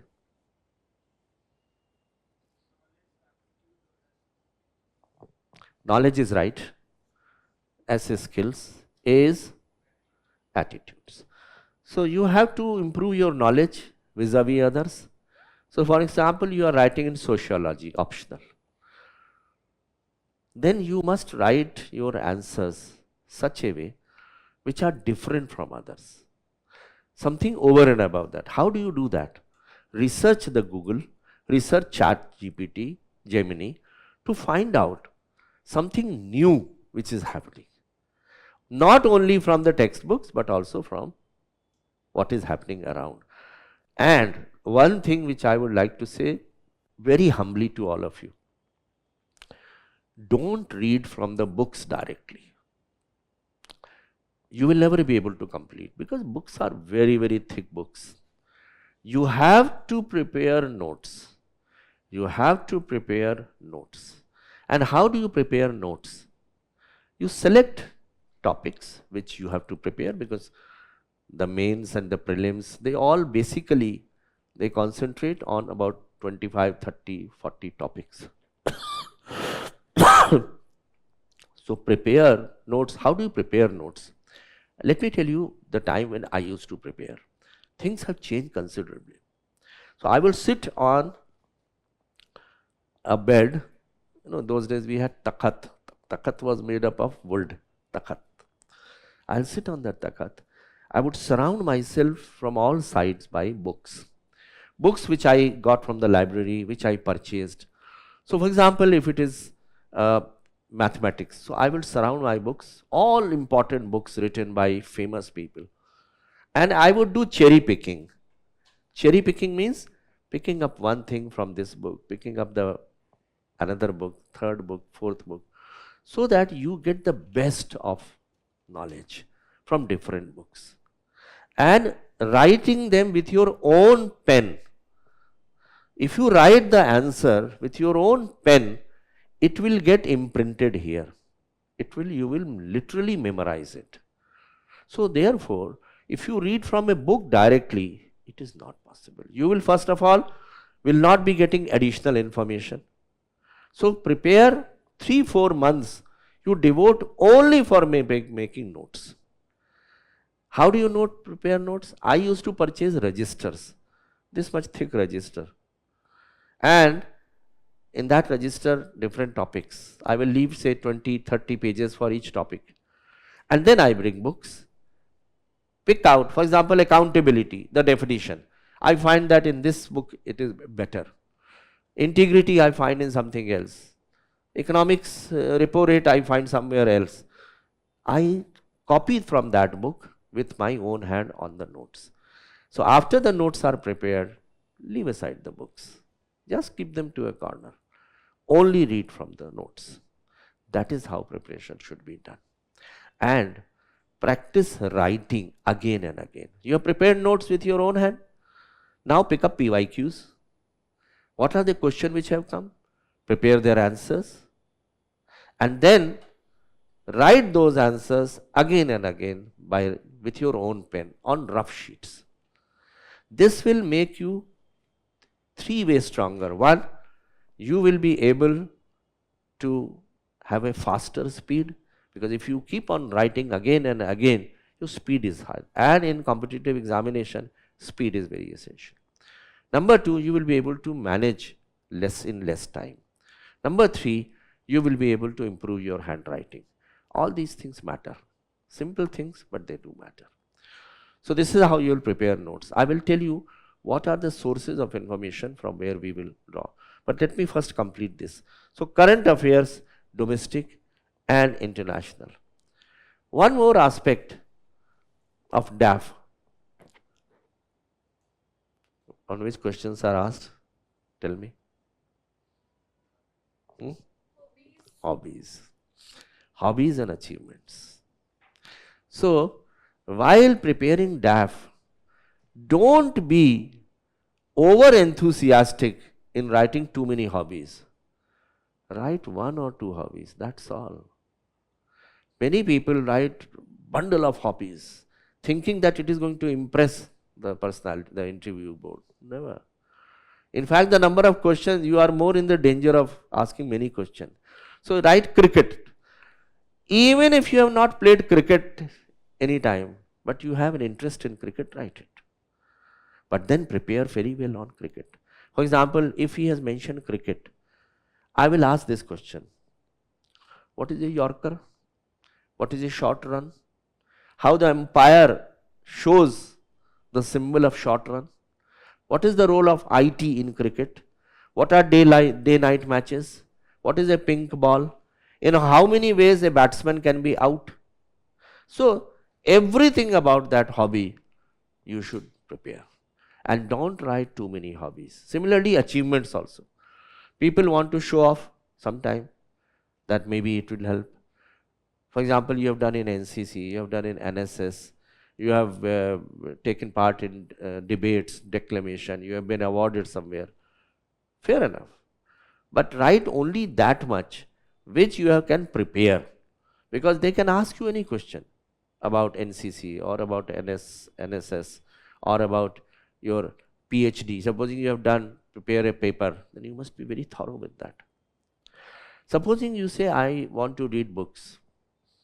So then be prepared with one book which you have recently read. What is the moral story, moral of that particular book? Similarly, if you are fond of Bollywood films, you write Bollywood films. So then you must pick up one film which has impressed you and try to be serious in that. Serious in the sense, talk about some subjects, say social films. For example, if it is women empowerment, Thappad is the film which came, for example. Now Thappad, you can divert the attention of the panelist towards women empowerment by saying that I saw the film Thappad. So then they'll say, okay, what is the message conveys? You say it's women empowerment and so on. You have diverted the panel towards your strong point. So this is how sometimes you lead the panel towards a topic in which you are expert at. So hobbies and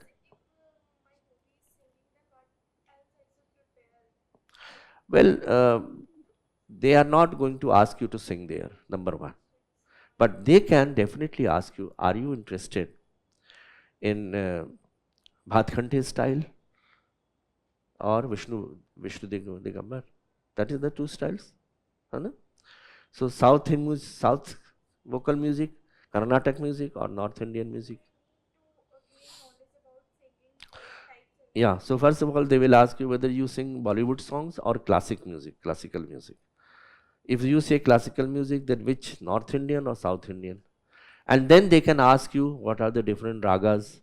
What are the ragas which are typically in mornings, those in the afternoon, those in the evening. So you have to prepare on all those things, isn't it? So be well prepared on your hobbies. So that is the next thing which they will ask you. So this was generally the DAF which I wanted to tell you. Now let me come to specific things that you have to keep in mind. So can I wipe it out now? Yes.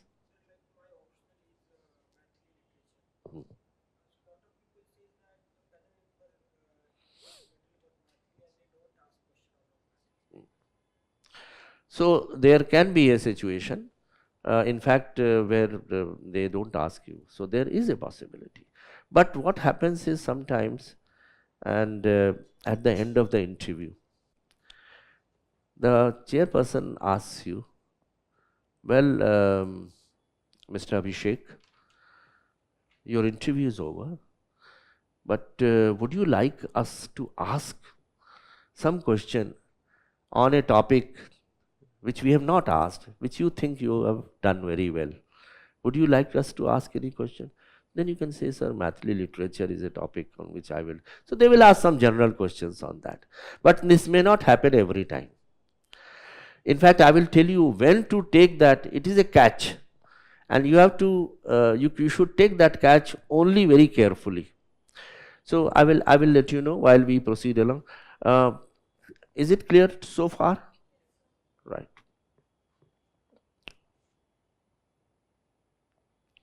So,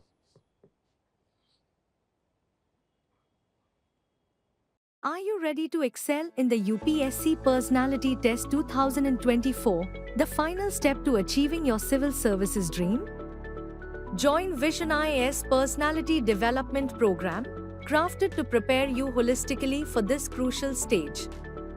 Our program includes depth analysis sessions with senior experts to identify potential interview questions, mock interviews with ex-bureaucrats and educationists to build confidence, current affairs sessions for a comprehensive understanding of trending issues, elocution classes to refine your communication and behavioral skills.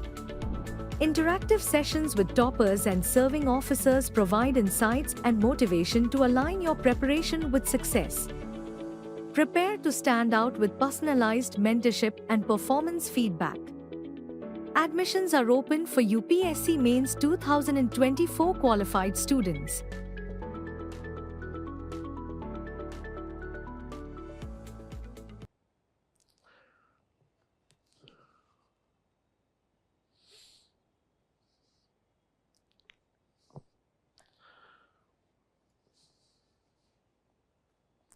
Have a look at some of the bullet points which I have prepared. Interview duration generally 20 minutes. Now, I was asking you this question, they will not allot less than 20 minutes. Why? Why? Huh? True, but supposing the person is not able to reply anything. Why? Will they restrict it to 12 minutes or 10 minutes or 15 minutes? No. They will keep on asking questions till the 20 minutes is over. Why?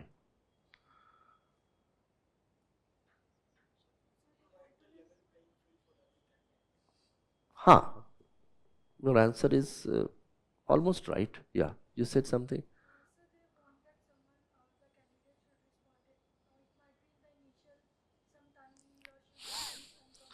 Yes, that also is correct.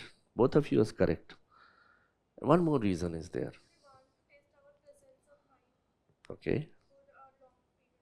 Okay, all right. One more aspect. Supposing they end up the interview in 15 minutes, the candidate, when he will go out, he will feel highly demoralized.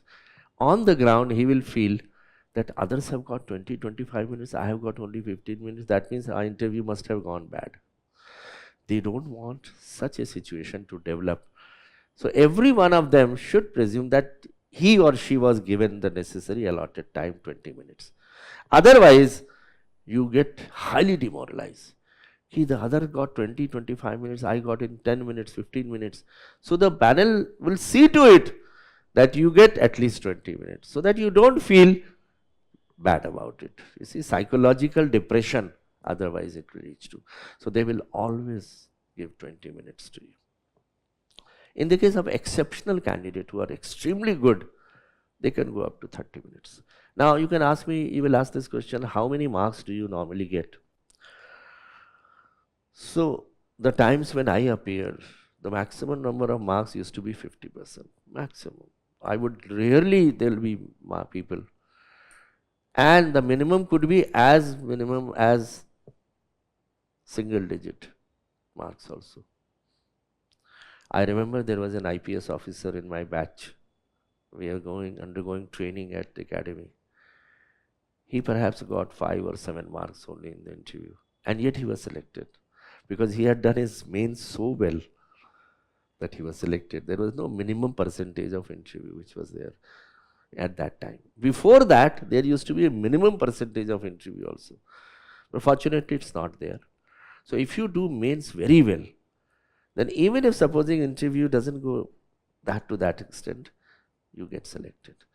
The number of marks in the interview is 275. How many are there? 275 now? So 20 minutes. It is a test of knowledge, skills and attitudes. But interview is more concentrate on attitudes. So it is like this.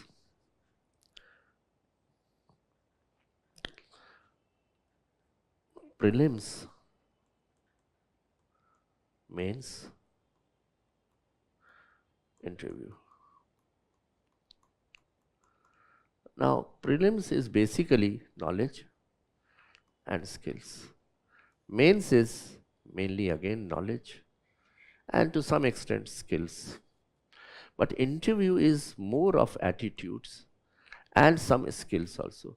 Knowledge is asked, but only in a conversational mode. They will not ask you who is the President of United States of America. These are not the questions. They will ask you, what do you think is going to be likelihood of the change of foreign policy now that such and such president has taken over. So it will be more of conversation, your way of analyzing the question and coming out with answers. So there are some YouTube videos also which are there.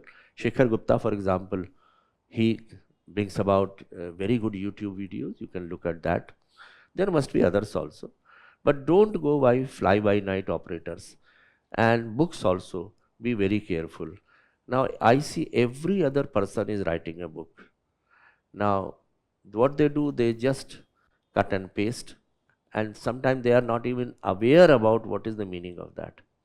So, be very careful in selecting the books. Very, very good author, prominent author, only their books should be selected. The sites also, websites also. Authentic websites belong to Government of India. So go through the website of Finance Ministry, or it can be Commerce Ministry or Industries Ministry, or it can be Reserve Bank of India. So these are Niti Aayog. So they are the sites which give authentic information. So go through them once in a while. So coming back, it is more of attitudes. They were like to skills also to some extent, your conversational skills, presentation skills. Because the writing skills are not required there. It is only your presentation skill, how you present the arguments before the panel. And to knowledge also to some extent. Knowledge may be only current affairs, but that also, as I said, is not facts, figures. They will ask questions which are analytical in nature. Now, so test of knowledge, skills and attitude, more of attitudes. Knowledge and skills are normally gone through in the prelims and in the mains. The answer should be rational, ethical and secular. Secular example I gave you, it should at no point give an impression that you are inclined towards a particular religion or you have animosity towards a particular religion. It should be purely based on law, which is to be applied equally to all religions. And then, for example, they may ask you hijab controversy. What is hijab controversy? So in that case, you will say that, sir, the matter is sub judice. The High Court is already working on it. But as far as I think that educational institutions should prescribe a certain norm for all religions. So you, in a way, you toe the line of the government. Let me tell you, whenever you have got to give an answer, don't go against the government policy. Never, never. Because those people who are sitting there, they have been part of the government and they would not like you to go against the Government of India guidelines. So I will give you that questions, those kind of questions. For example, reservation policy, Article 370, demonetization, same-sex marriage, live-in relationships. They are all controversial questions.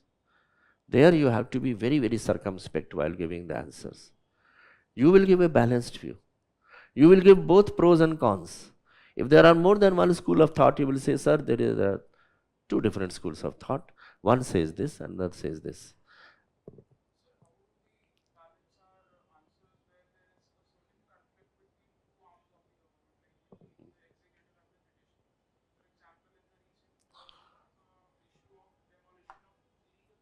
Hmm, hmm, hmm, hmm.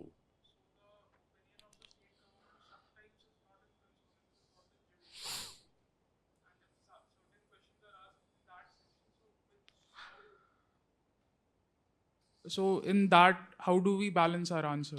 So the Supreme Court has already ruled on that. Yes, sir. It has given a verdict. Yes, sir. So once the Supreme Court has given a verdict, Supreme Court is the law of the land.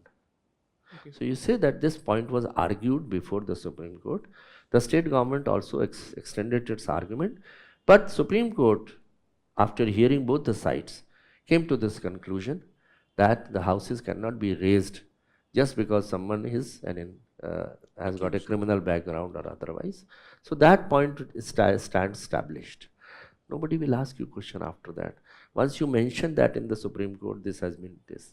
because nobody can go against Supreme Court. Supreme Court's whatever it says, it's the law of the land. So I will, that's a very good question which you have asked me.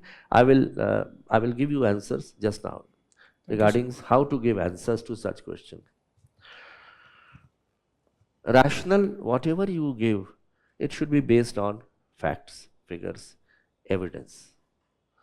It should not be knee-jerk reaction. There must be argument. And remember one thing, sometimes they ask a question, so be prepared for a supplementary question also. Supplementary question means you should have depth of knowledge. So they will ask one question, you think that's the end of it, but they come out with another question on that, you see, which flows from the first question. So there you have to, therefore you have to go deep into every aspect rather than having only perfunctory knowledge. Okay. So you have to be rational, ethical. Now ethical, for example, hypothetically they say there is a police constable. While searching the bus, he finds that someone has left his wallet inadvertently. He opens up the wallet, there is 1 lakh of rupees inside, and there is a visiting card showing the mobile number and the name of the person. So the constable contacts that person, goes to his residence, gives him 1 lakh of rupees. So the person who has got this money back, he feels very happy about it, and he gives 5,000 rupees as reward to the police constable. So the question will be, what do you think? He should accept the money or not? He has not asked for any money. There was no pressure from his side. He on his own accord went to give the money. Should he accept or not? So you will say that he should not accept. The reason you have to give. What is the reason? It is his duty, and if he starts accepting money like this, he will fall into a habit of expecting money every time he does something good. And ethics is doing good to others without expectation in return, without any consideration. So it is his duty. So this is the kind of answer they would expect. Okay. Let me give you one more ethical dilemma. So many questions will be asked on ethical dilemmas. I asked this question from the lady candidates. That you get posted as SDM, that is the first posting after training. By the way, are you aware about how things happen once you get selected? I will devote 5 to 10 minutes on that also. So the lady IAS officer gets posted as SDM. She is invited by the collector over dinner. So they have dinner. After that, the wife of the collector calls this SDM to the side, and she says that her husband beats her up. She is subjected to domestic violence by the collector. You are the SDM, you are a woman. So the question will be, what will you do? The collector is going to write your annual confidential report also next year. And here is the wife of the collector who is bringing something to your knowledge. So it's an ethical question. You have to give an answer. What will you give?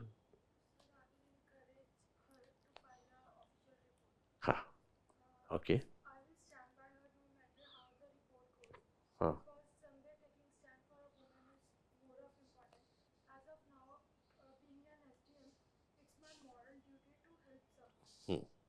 Okay.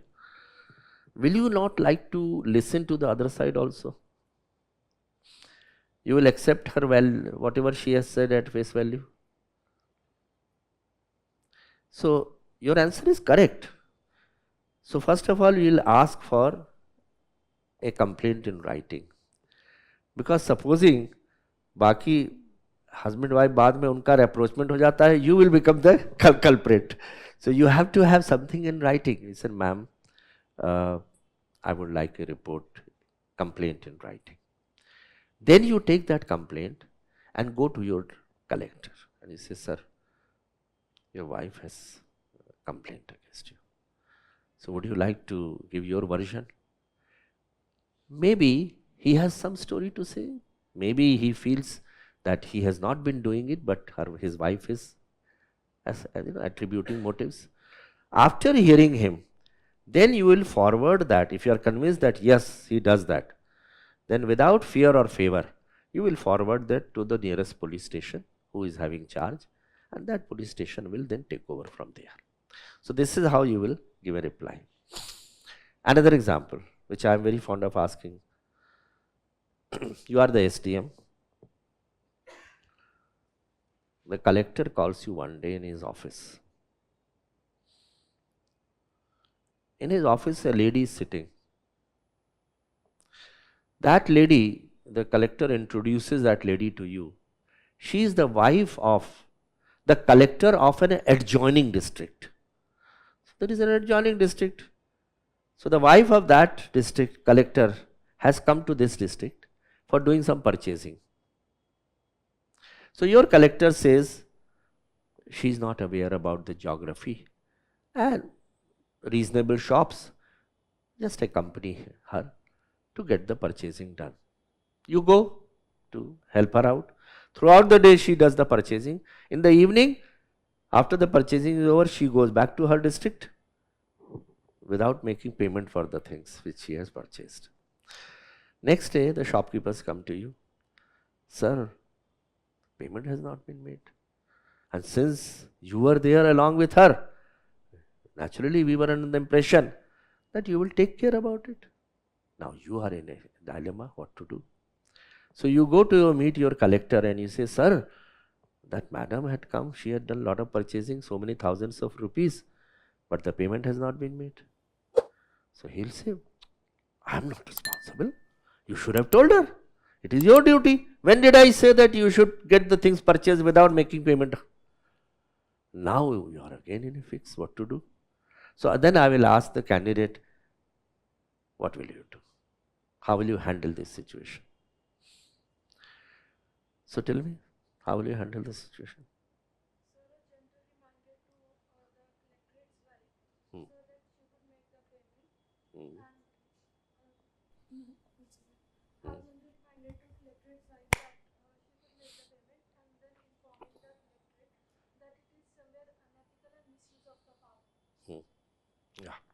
Yeah, you're right. So the first attempt would be to inform the lady, the wife of the collector of the district, adjoining district, and telling her that you have not made the payment, it is unethical, so please send the payment. Supposing she does not send the payment, then you go to the next step. You inform her husband, who is the collector, and say, sir, madam had come and she had done a lot of purchasing. So it will bring bad name to you if the payment is not released, so please make the payment. In all probability, the payment will come. Everyone is careful about one's reputation. But if that also is ineffective, then you will send a report to your collector with a copy to chief secretary saying that this has happened. Some people in their anxiety at the time of interview, they'll say, sir, I will make the payment on our behalf. Now that is a wrong answer, because you are encouraging such things. So you will, if you make the payment, they will ask this question, from where will you get that money? That means you must be making money. And how many times you will make the payment? Next time another person will come. Again you will get the purchasing done and you will make the payment. So that will be an unethical answer. So you will have to say, yes, the payment has to be made by those people. Even if it is not done, then I will write to the government. So this kind of questions will come. Communication. Yeah.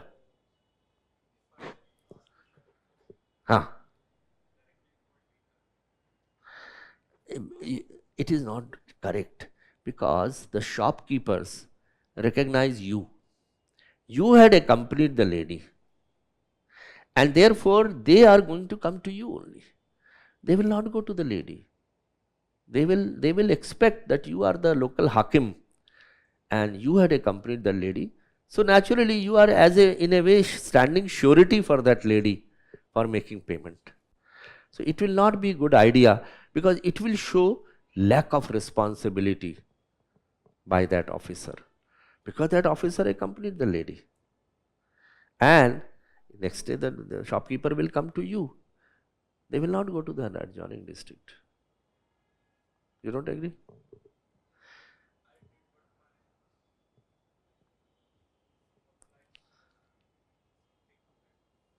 I will. So senior said that I don't, it's not my job. You go and sort out the matter. But ultimately the shopkeeper belong to your district. They don't belong to that district. So therefore you owe a responsibility to ensure that the payment is released, because you are accompanying that lady. The first step to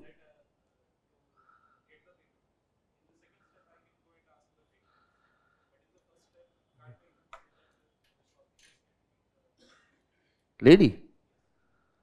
The better answer would be to that you talk to the lady, because the shopkeepers are ordinary citizens. How will they be in a position to talk to the lady of the house, of the adjoining district? Probably they will not even get an audience. But since you were representing the district administration and they were seeing your face value, so therefore it is your responsibility. You can't run away from this thing because you had accompanied them. It will show you in poor light. What the DC did not accompany them. You see, the collector did not accompany the lady. You accompanied the lady. So the collector, when he said that you sort out the matter, so then he was saying that you went with the lady. You should have seen to it that the payment is made. Why did you not insist at that point of time? Now you face the consequences. So the ball has come to your court now. You have to decide it. The dilemma is before you. Okay? Yeah.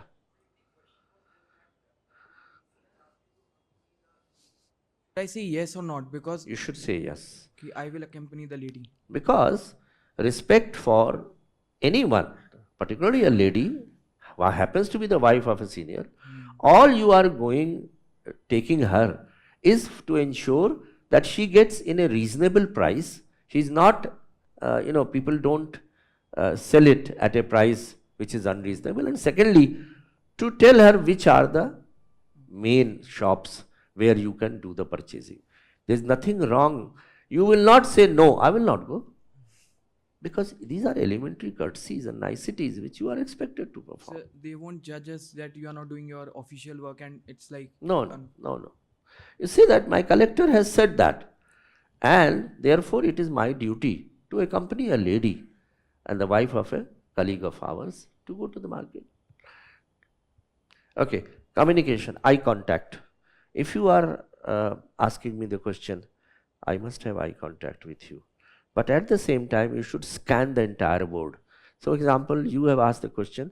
So, while answering, I will keep the eye contact with you. But at the same time, quickly scan the entire board so that every member feels that you are paying attention to him also. Okay. No gestures. You will not use hands. In fact, while sitting there, you remember that when you sit there on the chair, if the chair has arms, then put your hand on the arms. If the chair does not have arms, put it on your thighs. That is why. That is how you will do that. You will not nachow your hands. Oh sir, see this, I'll do this and that. That may be fine in a corporate interview where you can use hands and explain, but not in a civil services. Civil service interview is a serious business. And secondly, you will not use slangs. You will not use hey, guys, those kind of things which are normally used in corporate world. You will not use that. Occasional smile is necessary. You should not be glum-faced. So, in 20 minutes, twice or thrice you should smile, which is fine. Answer should be succinct. Succinct means clear. To the point. Voice should be loud but soft. It should be loud enough to reach the members so that they don't have to say, we couldn't hear you, say some loudly. It should be loud but soft. Modulation is required. For example, here while I am standing there, I am modulating my voice up and down depending upon the emotions I am going through. So you must modulate. It should not be a flat pitch, that becomes uninteresting. You have to modulate your voice. So don't bluff. Never bluff. If you don't know, say politely, I don't know. If you know part of the answer, you say this much I know. Beyond that, I do not know. And never beat about the bush. Because as I said, 30-second rule, you must stick to that. It is not a rule. It is a rule of the thumb, you can say. There may be one or two questions where you may have to exceed 30 seconds also in order to, if there are supplementary questions. But that's a general average thing. Some question can be answered in 10 seconds only, 15 seconds only. So in order to field 15 questions, which I would like you to definitely field, you must stick to the rule. Take a glass of water before interview, 3 long breaths, which I said. Give examples. Always give examples. And prioritize your answer. For example, in the case of flood, I prioritized that first of all evacuation, then shelter, then food. You prioritize. And give examples. Soft power, I gave an example. So similarly, you can be asked many questions on issues connected with. So they will say, what are global problems? So global problems are the problems. Nowadays, the entire world has been limited to a village. Now it has become a global village. Anything happening in one part of the world has got repercussions in other parts of the world. So Kofi Annan, one of the former Secretary Generals of United Nations, he beautifully summed it up. And he said that the problems that we have today, the global problems without passport require solutions without passport. Problems without passport require solutions without passport. Meaning thereby, for example, climate change, does it require any passport to travel from one country to another country? No, it travels without passport. So nowadays we have global problems which do not require any passport. Poverty, hunger, terrorism, drugs, climate change, migration. These are all global problems.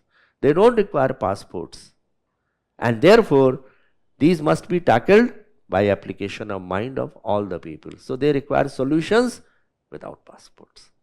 So all the countries have to sit together to find a solution to the climate change, to the terrorism, to COVID-19, to migration. So therefore, they can ask you this question, how do you define global problems? And then give examples. So you have to give examples.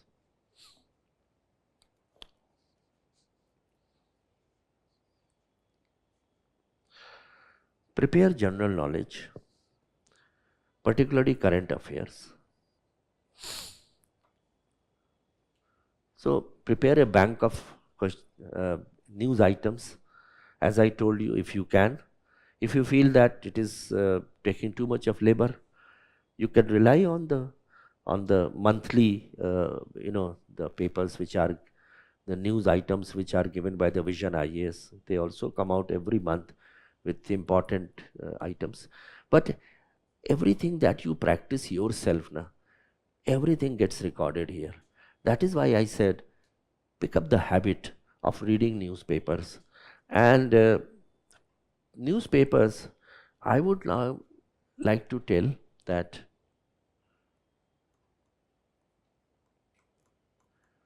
these two are the good newspapers. You should read. The central piece, the main article, the editorials, So read Indian Express and Hindu editorials. Central piece, central article, and then news items. News item. Similarly, so all these things you should cut from the newspaper, paste it on a piece of paper, subject wise, prepare files. 1 year, over a period of 1 year, practically every news you will be able to get. So this is newspaper, and particularly of that day on which the interview is going to be held. Hobbies, we have discussed. Hobbies you should prepare quite well. If you have, if you write, for example, sometimes people write hobby of traveling to different places, tourism. So which is the place where you had gone recently? Okay. Some say jogging, some say walking, some say coloring, some say reading, so on. So this is hobbies. Graduation subject, the subject which you have taken in the graduation.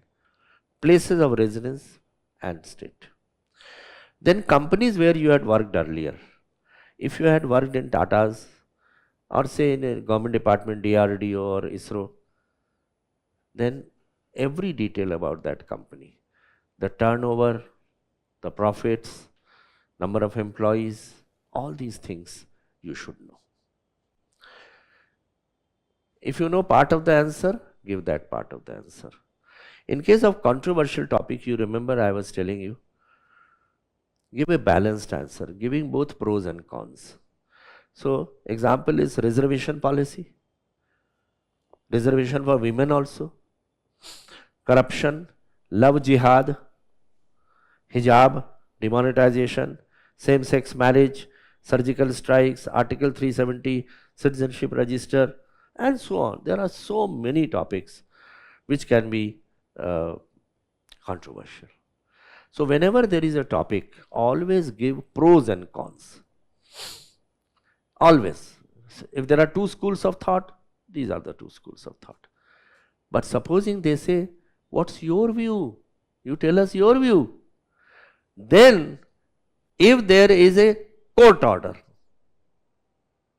Supreme Court or High Court, which has assumed finality, for example, Ayodhya temple, Supreme Court put a seal on that. Demonetization, Supreme Court put a seal on that. So if there is a Supreme Court or High Court order which has given a final seal, then you give an answer agreeing with that Supreme Court order. You said that the Supreme Court has already ruled on that subject, and I totally agree with that. That is the law of the land. Supposing there is no court order, but the matter is fluid, then stick to the Government of India policy. For example, reservation policy. The Government of India feels that reservation should continue. There are reasons for that, and you can give that reason. But don't speak against reservation. You may have your personal views about it, but there in this, you are not supposed to take risks. In the interview, don't take risks. Risk you will take only when you become a civil servant. Then you take as many risks as possible. But here is to get marks. So that brings me to another thing related to that. But before that, let me, if court order, lean on that court order. Otherwise, agree with the government policy.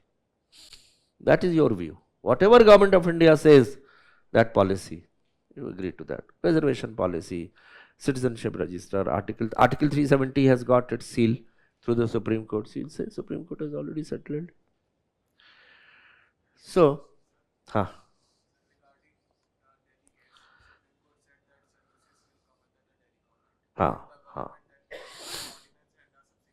yes, yes. So the court, ultimately government came out with an ordinance. So the law stands now. So you say that the law is very clear on that, and you say that I agree with that. Delhi has a special status because it's the capital of the country. and central government also is sitting there. There are many things which have got international repercussion, national repercussion. So I think there's certain only few subjects can be allowed to be handled. You will agree with that.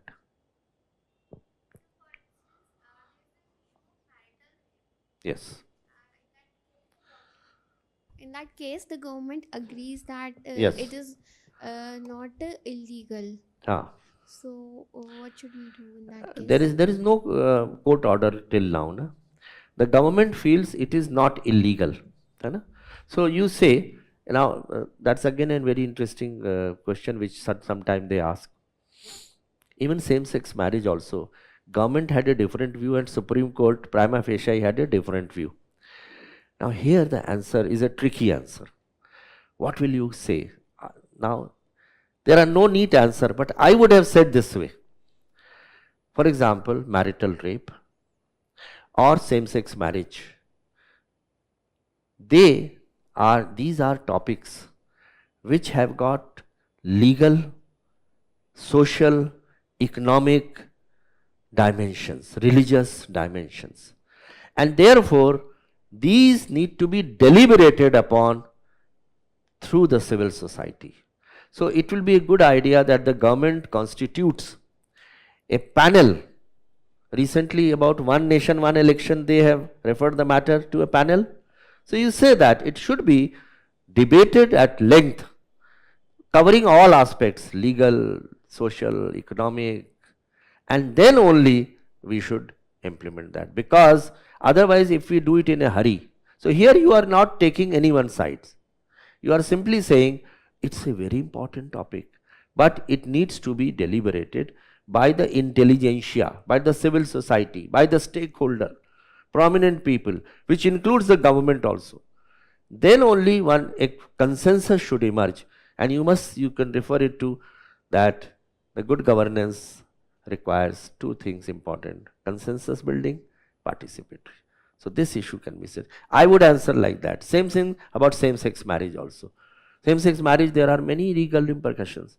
For example, in same-sex marriage, who will be called husband and who will be called wife? There are many such things, you see.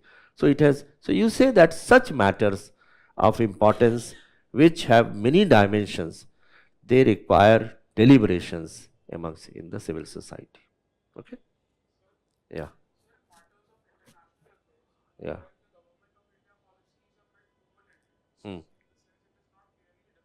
Hmm. Hmm. The foreign policy. Yeah. So you see, we are marching towards being a developed nation, and we feel that, in fact, what you raise is a very relevant. Some people do say that foreign policy is built up not in a day, but it takes several years. And we have had a foreign policy which was a very moderate kind of a policy, not taking sides, not aggressive. But you cannot criticize the government here by saying that the government of India is taking a very, very hawkish view. You should say that this country has come out at the international arena in terms of emerging as a very strong power. And we, even in those times, we were having a non-aligned movement, which meant we were not aligned to any particular party. We were taking decision on merit. So I think the government of India is right when it says that we cannot be dictated by others, but we will take decision on each case, merit based, case to case basis, issue based. So you agree with that? Don't criticize, because otherwise 100 other questions will be asked. So you are following that. So similarly, there can be a question, controversial, period leave. Now period leave has become suddenly, it is in the newspapers. They will say, what is your opinion about period leave? Now you have to give a kind of an answer to that. Okay.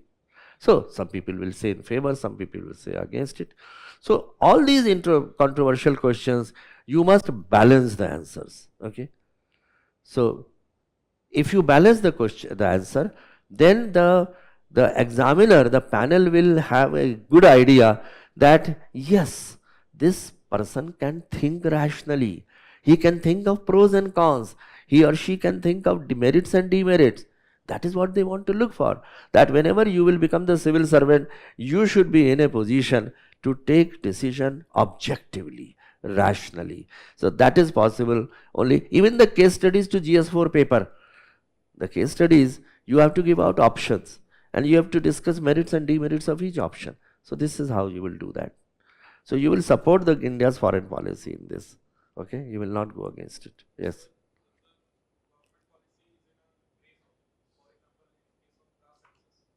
Caste census. Yeah. I would like to answer the same question in the same manner as it was done in the case of say same-sex marriage, or yeah, that a panel needs to go into detail into covering all the aspects, and it requires a lot of deliberations and seeing every aspect of the matter without hurrying up, because if we take a hurried decision, then it may lead to many problems. So give in detail about the things which you mentioned, and give a pros, and you say there are pros, there are cons, and in order to take a balance view in the matter, we need to follow a consensus building and participatory approach, for which all sections of society need to be consulted.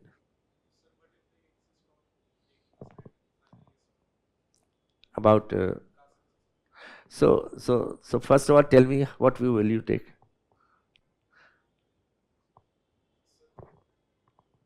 Tell me, and your personal opinion, what is there? You can give it in a safe answer by saying that if it is going to help in ensuring that the specific castes and communities which have not got the fruits of development, you can prepare policies for the specific sections of the society, then it is a good step. But you say there is a other side also, that it may be used for purposes, it will give rise to more friction between the communities, you see, and they will have electoral repercussions and so. So my view is that you give both the viewpoints. As I said, there are some questions which don't have a neat answer. You have to come out with both the points, and at the same time you said that no view can be taken just like that. It is better to constitute a panel and then let the panel see all the points to this. In this particular case, you can say that the caste census are also likely to be misused, rather than saying electoral purposes, misused for various reasons. You can give example of one nation, one election. It is a topic which has got many repercussions, many issues connected to that. So it has been referred to the committee for deliberation. The purpose is the same. You see, how many of you are aware? In fact, there is one question which I would definitely like to tell you. Other things I will pass it on to you. That question is why civil service? That question is often asked, and you have to give some interesting answer to that, which is convincing. So I'll tell you that. Now, don't take risks. Field as many questions as possible, 15 possible. Last question is extremely important. Why? Last impression. Because after that you will be going out and you will be adjudged. Do you know how the marks are given? You're not aware. So what will happen is that the chairperson, this is how we sit.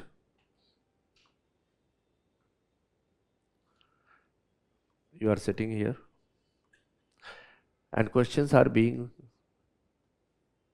asked by 5 people. Now after the interview is over, so first of all, sometime they will ask you that would you like us to ask any other question on any field which you feel you have done very well? That's a catch.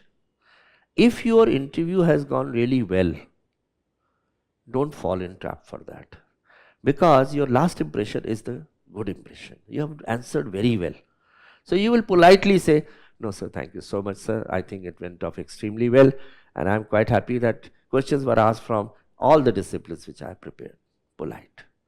Supposing your interview has not gone very well, or at least the last question you have not been able to answer very well, then you can take the chance and saying, sir, international relation is my passion. So I would be, in case you can ask some question on the international relation. So, or good governance, or economy, and so on. So then only you take that chance, otherwise don't take that chance, okay. So now, so the last question is very important, be very careful in answering. Now how do we allot marks? So after you are told that the interview is over, so you will go out, and now the chairperson of the board, that is the member UPSC, he will lean towards one of the members and he will ask, so what is your opinion about this candidate? How many marks should we give? The marks normally are given in percentages. So for example, the chairperson was very fond of me, so he would lean towards me. He said, Mr. Mohan, how do you think, would you rate this candidate?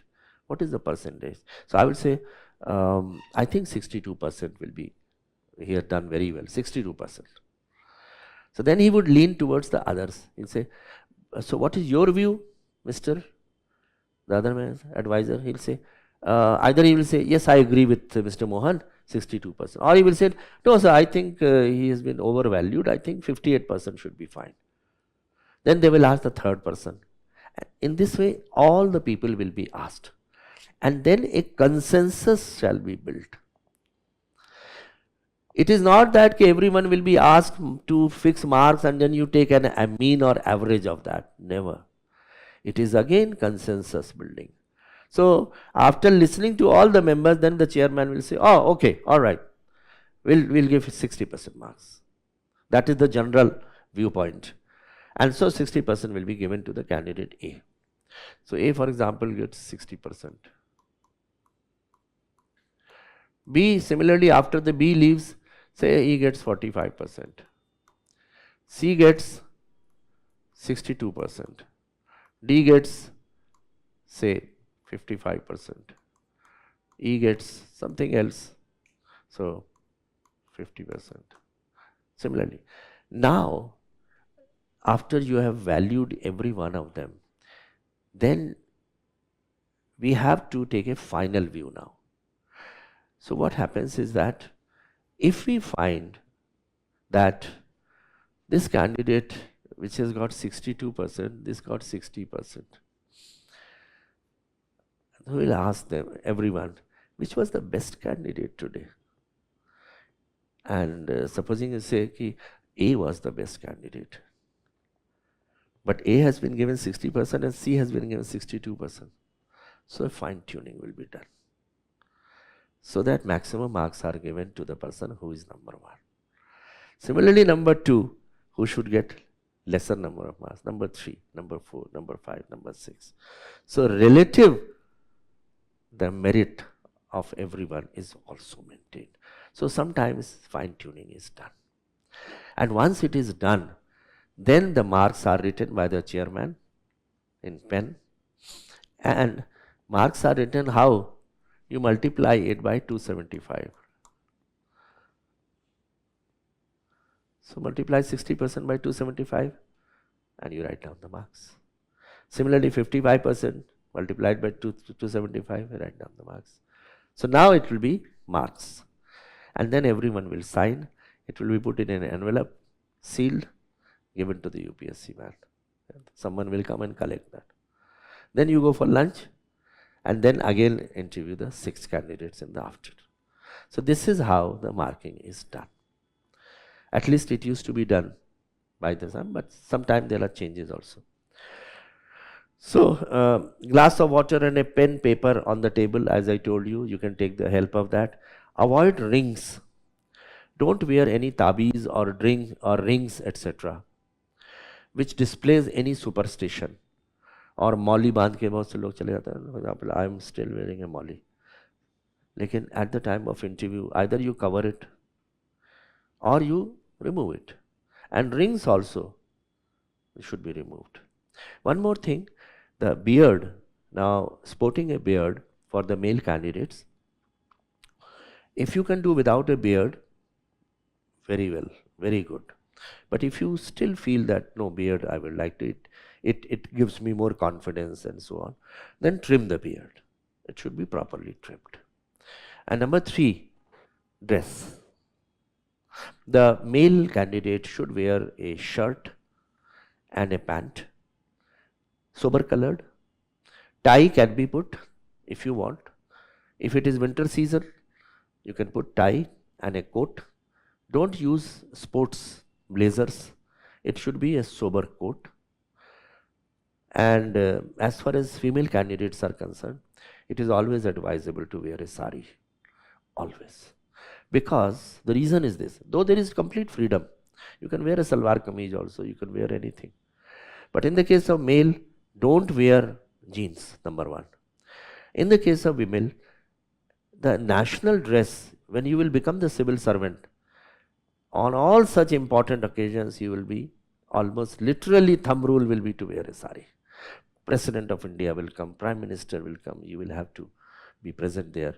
Any annual day is there, any festival or important day is there, you have to be present with sari.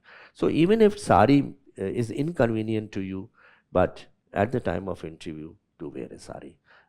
And it should be sober colored.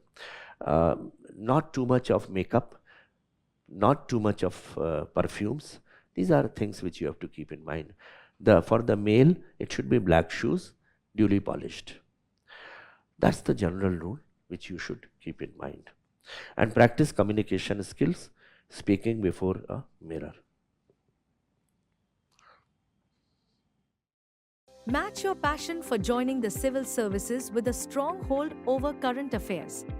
Turn your UPSC Prelims journey into success with the PT 365 program starting from 9th January at 5 p.m. Offering an amalgamation of 1-year current affairs in 60 hours, sourced through authentic sources such as The Hindu, The Indian Express, PIB, Yojana, Economic Times and more.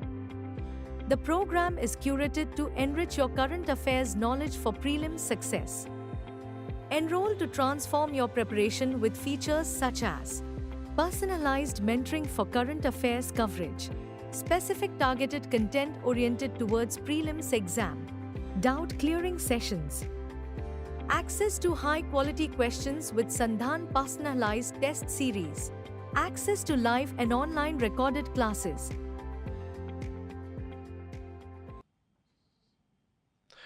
One thing which I always advise, which is a very simple, mundane thing, that whenever you go for interview, go to the UPSC office one day in advance to understand where it is located, which gate there are many gates, which gate you will be allowed to enter, and reach at least half an hour in advance.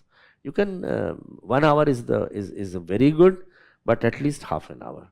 And because Delhi often faces the problem of traffic congestion, so keep that margin in mind, and so that you reach in time. And then one more thing, which your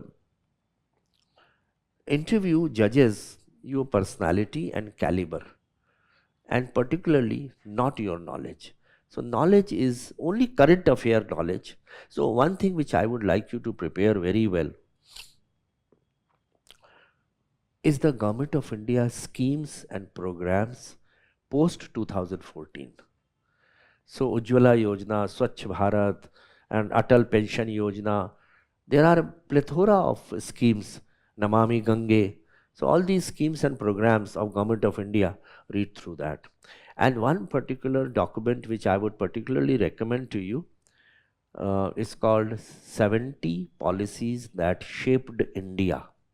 70 Policies That Shaped India.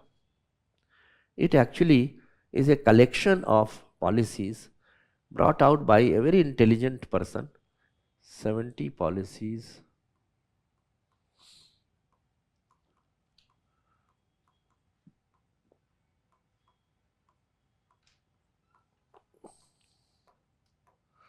It will talk about uh, nationalization of banks. It will talk about nationalization of coal mines, the Minimum Wages Act, the demonetization, the GST, every policy which had an impact. And it has divided the policies into from 47 to 57, 57 to 67, 67 to 77, and so on. It's a free document available on in PDF on the Google, so you can download it. Every policy is given in one paragraph, beautifully written. So it is a matter which they will test your mental alertness, how alert you are. Critical power of assimilation means you should be able to critically examine each and every. For example, women reservation, you have to critically examine, okay?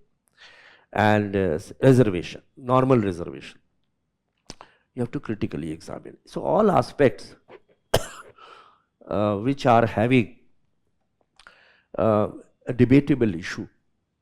For example, marriage, minimum marriage age for girls.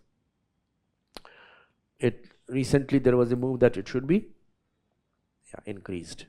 So that again is the issue. So critical power of assimilation, you should be able to critically examine each and every issue. That is why a good amount of reading is essential. And it should be clear, it should not be vague. Don't beat about the bush, and it should be logical. So, and as I told you, depth of interest. You should be able to take not only one question but supplementary question, second question, third question, same thing on that. Okay. Interpersonal skills, social cohesion. What is social cohesion? What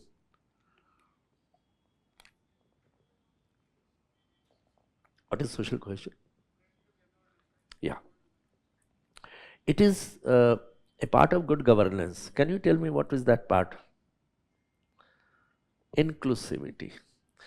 And Narendra Modi came out with a slogan on that. Sabka saath, sabka vishwas, sabka prayas, sabka vikas. So social cohesion. Civil servant must work for social cohesion, bringing people together rather than making them apart. So high caste people, low caste people, they will give you an example. So they will say that how will you deal with a situation where the scheduled castes living in that village, they have been ostracized or turned out of the village. So you have to give an answer regarding social cohesion. Leadership skills. So they can ask you if there is a earthquake or there is an issue concerning women's education, what steps will you take? Or women's empowerment, you are the collector, what steps will you take? Okay. So therefore, such kind of issues which may display your leadership skills, that is the question they can ask you. Human attitude, sensitivity towards people who are suffering. And then overall personality, warmth, sincerity, keenness. Whatever you say, you should think and come out with the answer. But then once you have come out with the answer, stay firm. Don't say, oh, no, sir, I'm sorry, sir. This is, unless you are factually totally wrong, then you should accept. But otherwise, think and stick to your answers. Otherwise, you will be wavering. That is not required. So, then there are some other things, and let me ask you that question.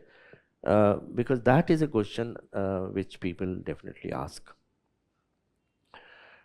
Ability of verbal and non-verbal communication, clear, one should listen well. Understanding of the issues. So there can be many issues, understanding. Can you give examples of understanding of the issues? Any issue of national importance? One nation, one election is an issue. They may ask you the opinion. Women's reservation.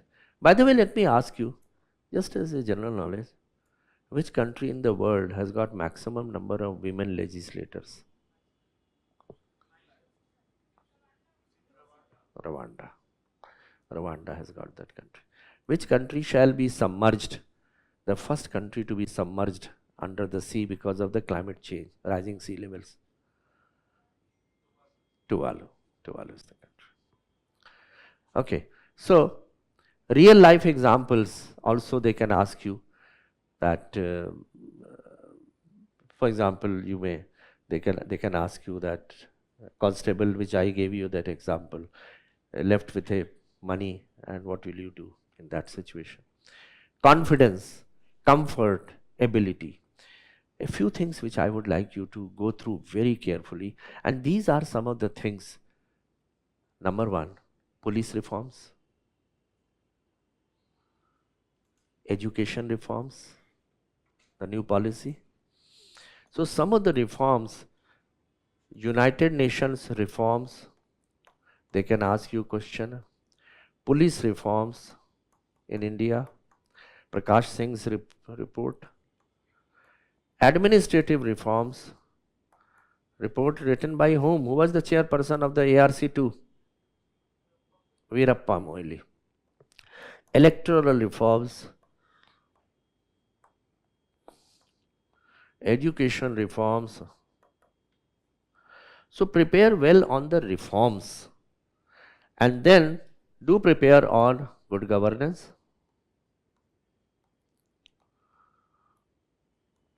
role of a civil servant, particularly collector.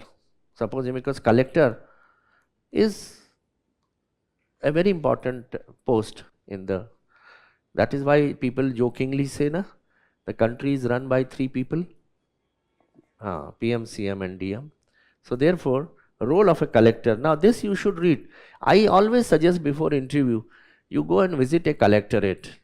So visit the office of the collector, visit the office of SP, visit the office of BDO, Tehsildar.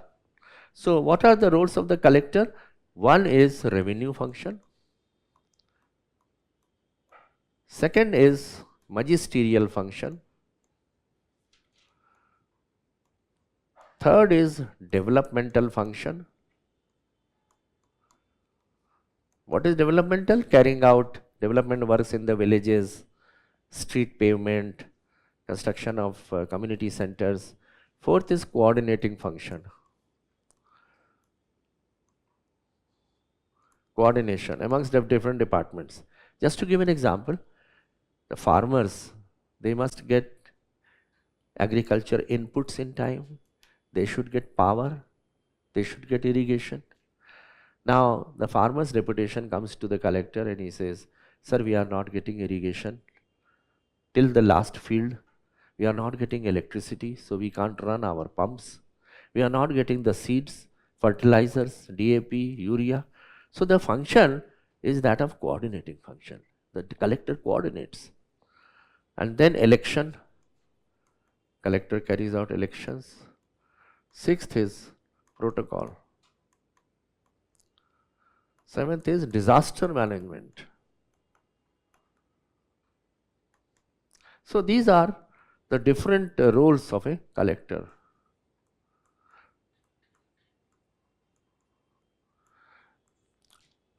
The economic indicators of the country, all important indicators, should be written on one piece of paper and learned by heart. So the GDP, the exports, imports,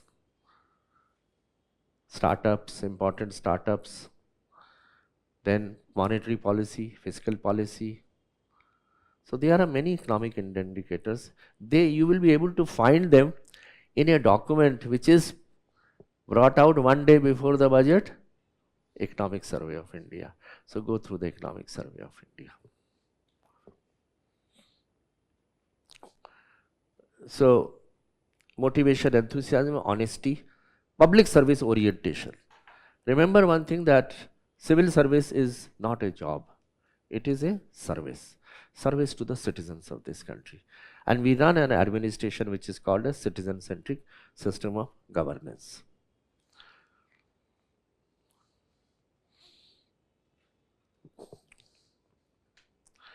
So then there are some standard questions. You Introduce yourself, your parents, etc., domicile, schooling, why did you go to a particular school or a particular college, your SWOT analysis, we have already discussed. Then hobbies and interest, vision, real-time situations, body language, some out-of-the-box questions, and personalize your answers rather than giving bookish answers. Some of the academies will tell you very bookish answers. So don't give bookish answers, personalize your answers. So one thing which I want to tell you, yeah, this was the content and data. All economic parameters, growth, the growth of the country, economic growth, outlook of the country's economy, development, size, human development index. In fact, prepare all indices, international indices, how India is faring on those indices. Okay.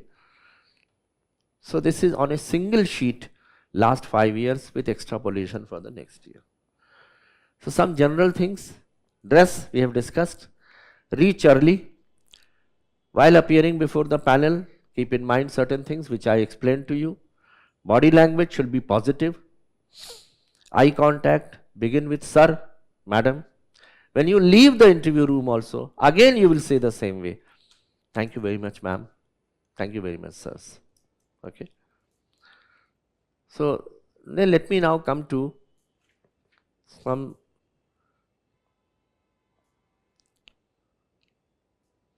the 30-second rule. Every question should be answered within 30 seconds. Should not take more long. No counter questions. You can't ask counter question. For example, if the panelist says, I see that you are wearing a pink shirt. Why are you wearing a pink shirt? And then you say, why shouldn't I wear a pink shirt? It's a counter question. You will not answer. So you will give an answer, I like pink color. It is sober and somehow I have got affinity for pink color. That is how you will give an answer. You will not cut short the member. For example, you are giving an answer and the member cuts you short. You will not say, ma'am, let me complete my answer first. You will not say that. They have a right to cut you short, but you don't have a right to cut them short. Okay? Don't use slangs. Don't argue with the panel. There will be many times you will like to argue. Never argue. Your purpose is to get marks. So if supposing the panelist says that I don't agree with this, my view is that this is so. So instead of saying, no, ma'am, I don't agree with you, you'll say, yes, ma'am, I see that the point which you are taking is a very important point. I think that is definitely one viewpoint which can be taken.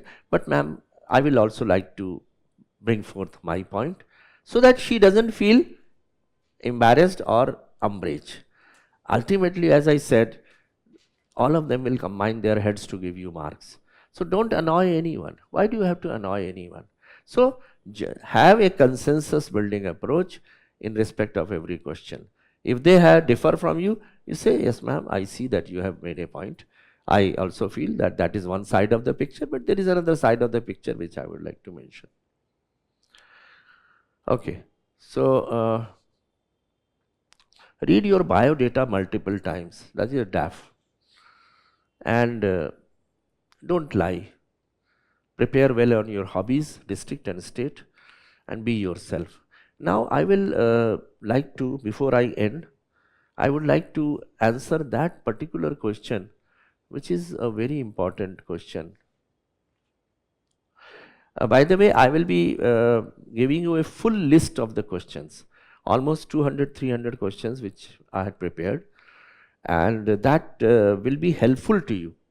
Of course, you can't always, there will be different questions, but they will give you a gist of the questions, how the questions are asked. So this which I was, that is the PPT which I was wanting to show you, but since time is limited, this is full list of interview questions which I will pass out to you. And this PPT also I will pass out to you. Now let's see.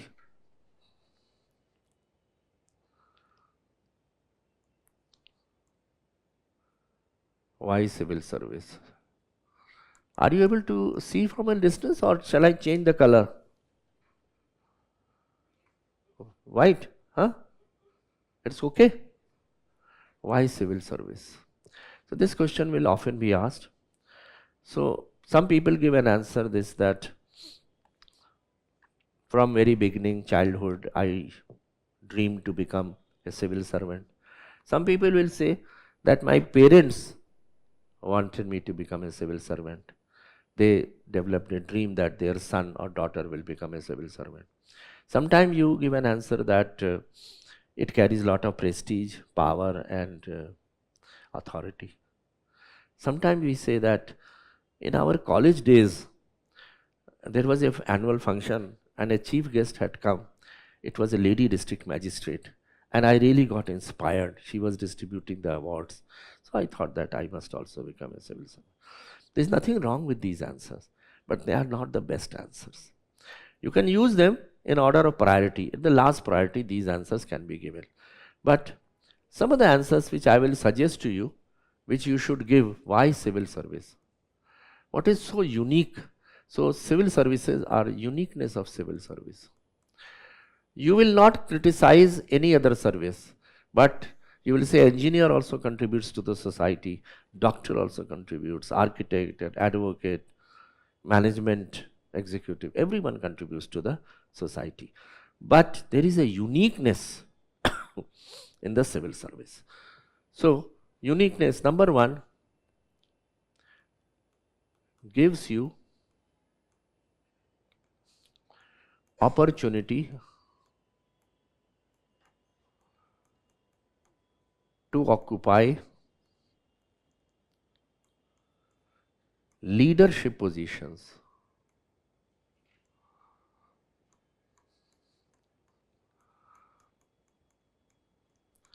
at a very young age.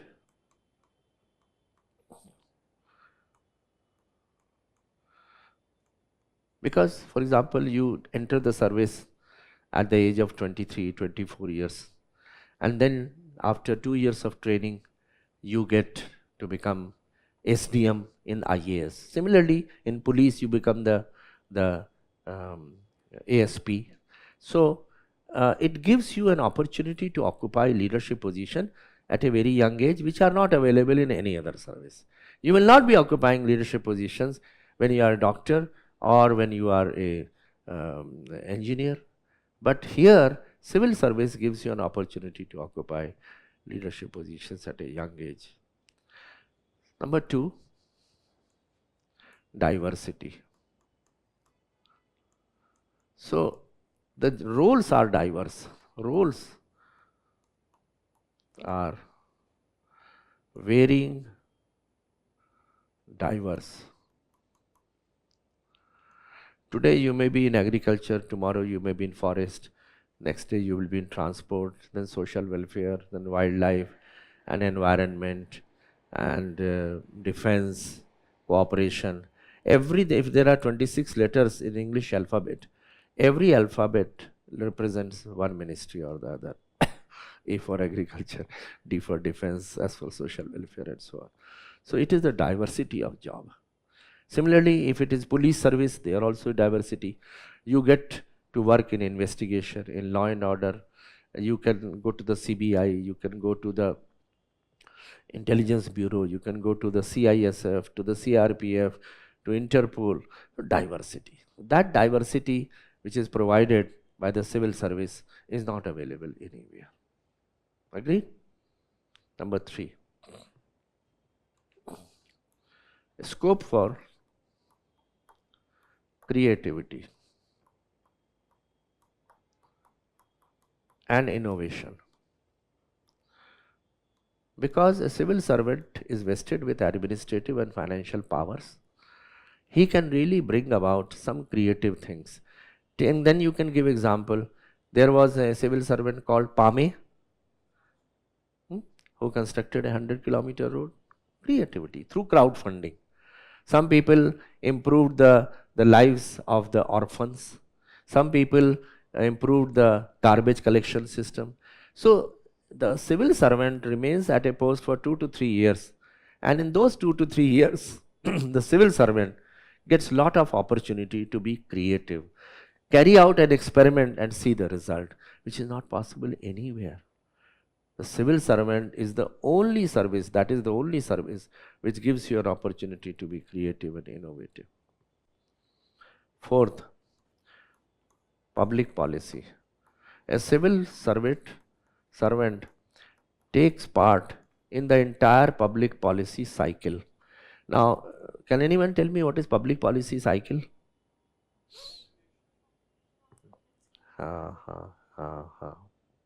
So, public policy cycle moves in a cycle. There is the first step is problem identification. I'm just telling you because it will fascinate you. Problem identification. Second is agenda setting. I will tell you the meaning of all these. Number 3 is policy formulation. Number 4th is policy legitimization.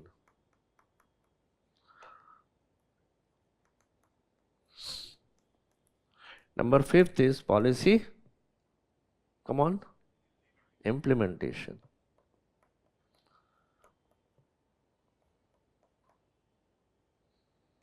And number 6th, evaluation. So policy evaluation. So for example, the sex ratio is going down, the women are less in number, so it's a problem. So you identify with the problem, because very soon what will happen, it will have serious repercussions. The bridegrooms will not find brides, and that is what happened in Punjab and some states. They had to bring brides from different other states. So the brothers will not be able to have the love of the sisters. So what is happening is that the sex ratio is getting disturbed, and it has got wide-ranging repercussion. So that is the problem. Now you have to solve that problem. Again, it will be done by the civil servant. So you have to find the solution, which is called as agenda setting. So what will you do? You will bring schemes like Beti Bachao, Beti Padhao, Ujjwala, Swachh Bharat, Poshan Abhiyan, in order that you encourage the girl child to be born. You deposit any money in her fixed deposit, so that when she acquires the age of 18 years, then she gets a sizable sum. And then one more thing, which is regulatory. What was that? Yeah? Couldn't hear you. What was that?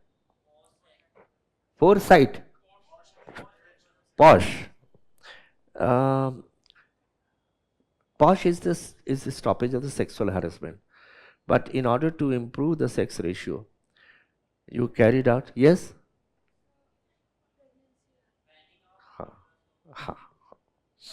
So the sex determination tests which were carried out by the ultrasound machines. So you ban those machines, arrest the doctors who carry out such things.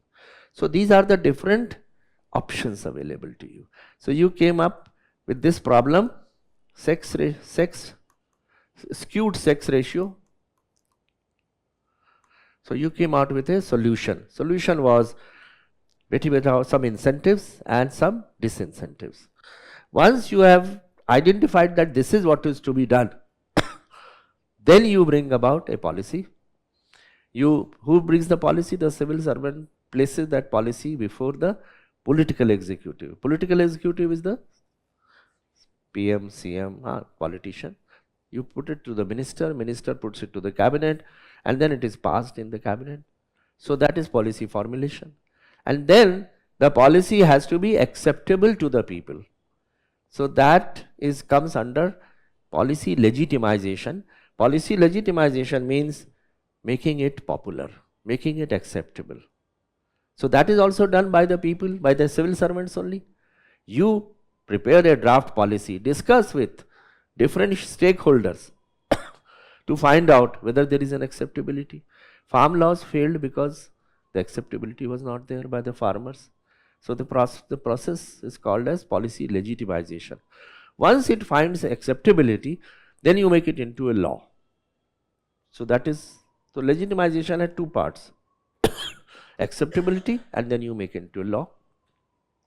Then comes policy implementation. Again, it is done by the civil servants, by the bureaucrats, and street level bureaucrats. Who are street level bureaucrats?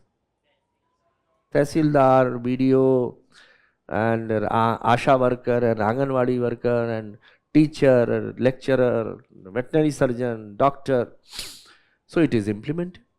And then finally, whether it has created the necessary impact or not, evaluation. So the public policy cycle, entire cycle, the bureaucrat takes part. That is uniqueness. No other service gives you that kind of freedom to be a part of the public policy cycle. Fifth is you are a part of public governance. You every day you govern. You are a part of public governance. So there are many challenges which come to your fore. Today you are having floods, tomorrow drought, third time a law and order situation, fourth time it can be Mandal Commission, fifth time it can be enrollment of women in the schools, sixth can be a problem of midday meal scheme. So there are challenges every day. These challenges will not come in any other service, the kind of challenge you will face. I, for example, remained 6 years as collector of Chandigarh. In that 6 years, I had at least 100 experiences. So the Gherav of Raj Bhavan by the farmers, or the Laluru, killings of the one community at Laluru, terrorist attacks, killing of the chief minister. If I start narrating you instances, everything was a challenge, a new challenge. So that is the kind of challenge which you give in public governance in a day-to-day basis. Sixth is you play the duties of crown. Duties, functions of crown. What are the functions of crowns? Authority, yes. So you collect revenue, you collect GST, you collect income tax, you carry out law and order, you perform judicial functions. So they are the duties of a crown. So this is the kind of uniqueness to the civil service. So if a question will be asked, you will give answer on these lines. You can also add those answers which I had said people not generally give, I was passionate about or my parents wanted. But they should come in the last priority. That is why I said that the answer should be in order of priority. Okay. So that is one question which is often asked. Another question which is often asked is, you have done engineering, you have blocked one seat of engineering, and now you are coming towards civil service, and that also by taking anthropology as the subject of option. So such questions are asked.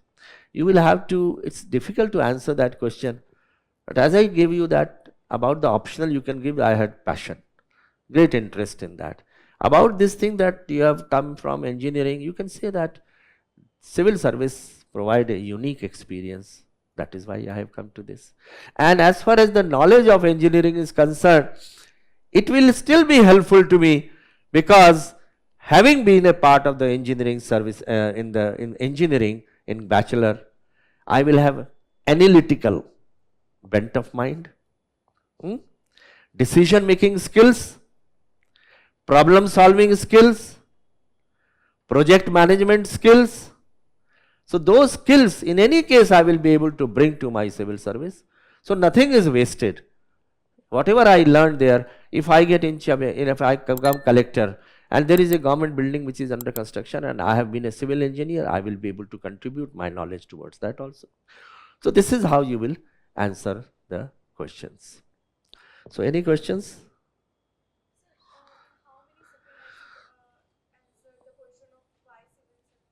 So generally, as I said, the 30-second rule is there, but sometimes the answer may be slightly longer.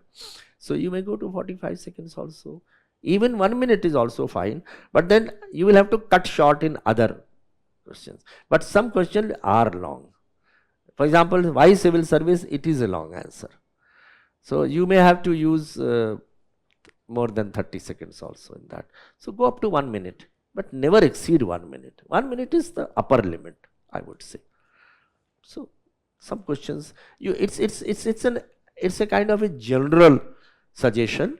It's not a rule as such, but that is the generally accepted rule of the thumb.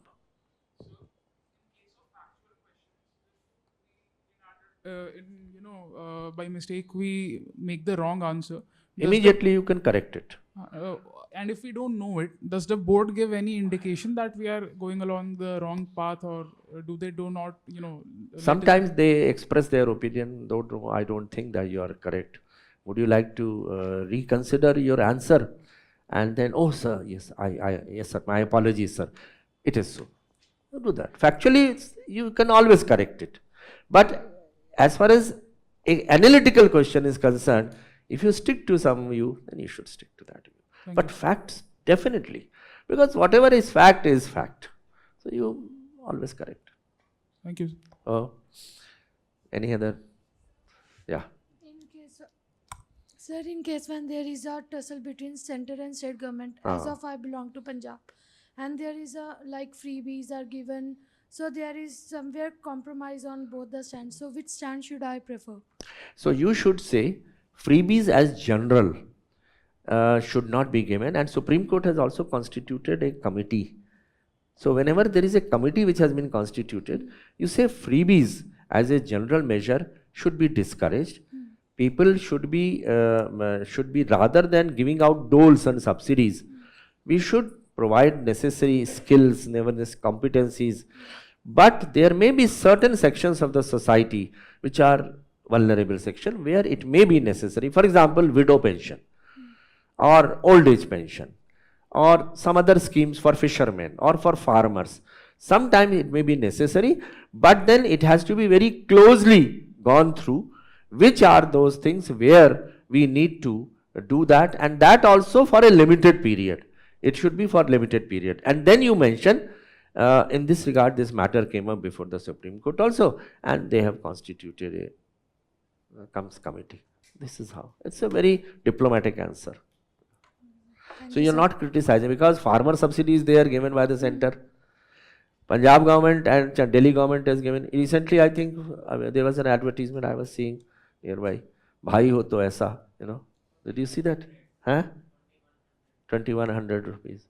So, that is a freebie. It is a freebie after all. But then you say that freebies as a general should not be resorted to unless there are special circumstances which may be necessary for a limited period of time. And but in this regard, the matter is already before the Supreme Court. Read the background of the Supreme Court case, where it is right now going, and you say that this is how it should be done.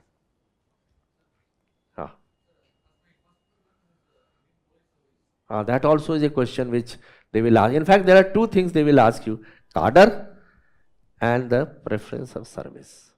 So you have written number 1 as police service. So the questions answers will be more diverted towards police. For example, use of forensics technology in police. Why people are afraid of going to the police station. Why it is that in Britain people are find that police is very helpful to them. What do you think as we become SP? What steps will you take to ensure the safe life of senior citizen and women in your this? Okay. What are the constraints which an ordinary policeman faces? You see. So difference between police commissionary model and the SP model. So more questions on police will be there, but they will ask you why you have given preference as police, in which the answer generally is that I am fond of my uniform and I am a fitness freak. I am very much interested in investigation or law and order, or going to the paramilitary forces or to the CBI. So that is you must show interest towards that. That is how you will.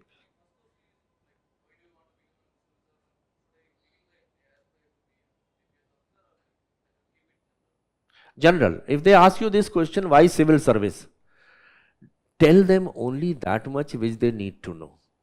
We normally say need to know basis. Don't tell them anything which they have not asked for, because they will that will land you into uncharted territories unnecessarily. So we often call it less is more. So less is more. Tell less as much as possible so that you are not asked of it. But if you find that there is a topic which you have prepared very well, you can lead your interview panel towards that, then you can do that. So don't tell them that only when they ask that I see that you are women IPS as the first preference, then you explain. Otherwise, civil service generally you talk about. Because you may not be sure, you may not get IPS, you may get some other services which may be civil in audit and account service or railway service. So you should generally talk about civil service. Any other questions? So here is wishing all of you all the best of luck and good preparation and coming out successfully. I would love to see all of you going for the interview and getting one service or the other. Remember one thing, IAS is not the end of the world. All other services are equally important. Revenue service is extremely good service, audit and accounts, police service. So don't think that IAS is the only service. The present dispensation of the government, they give equal importance to every service. So there are important positions which are occupied by Indian Revenue Service officers and Indian Police Service officers. So if you get into any of the civil services, it is very good. If you still want to change the service, then you can take 1 year extraordinary leave, which is always given by the concerned department, always. So for preparation to the attempts at having another attempt at that. So let's hope and appear at similar services simultaneously. That will give you some more experience also and more confidence also. I shall be giving the PPTs to the Vision IAS and they will put it wherever so that you can go through them. A last list. All the best.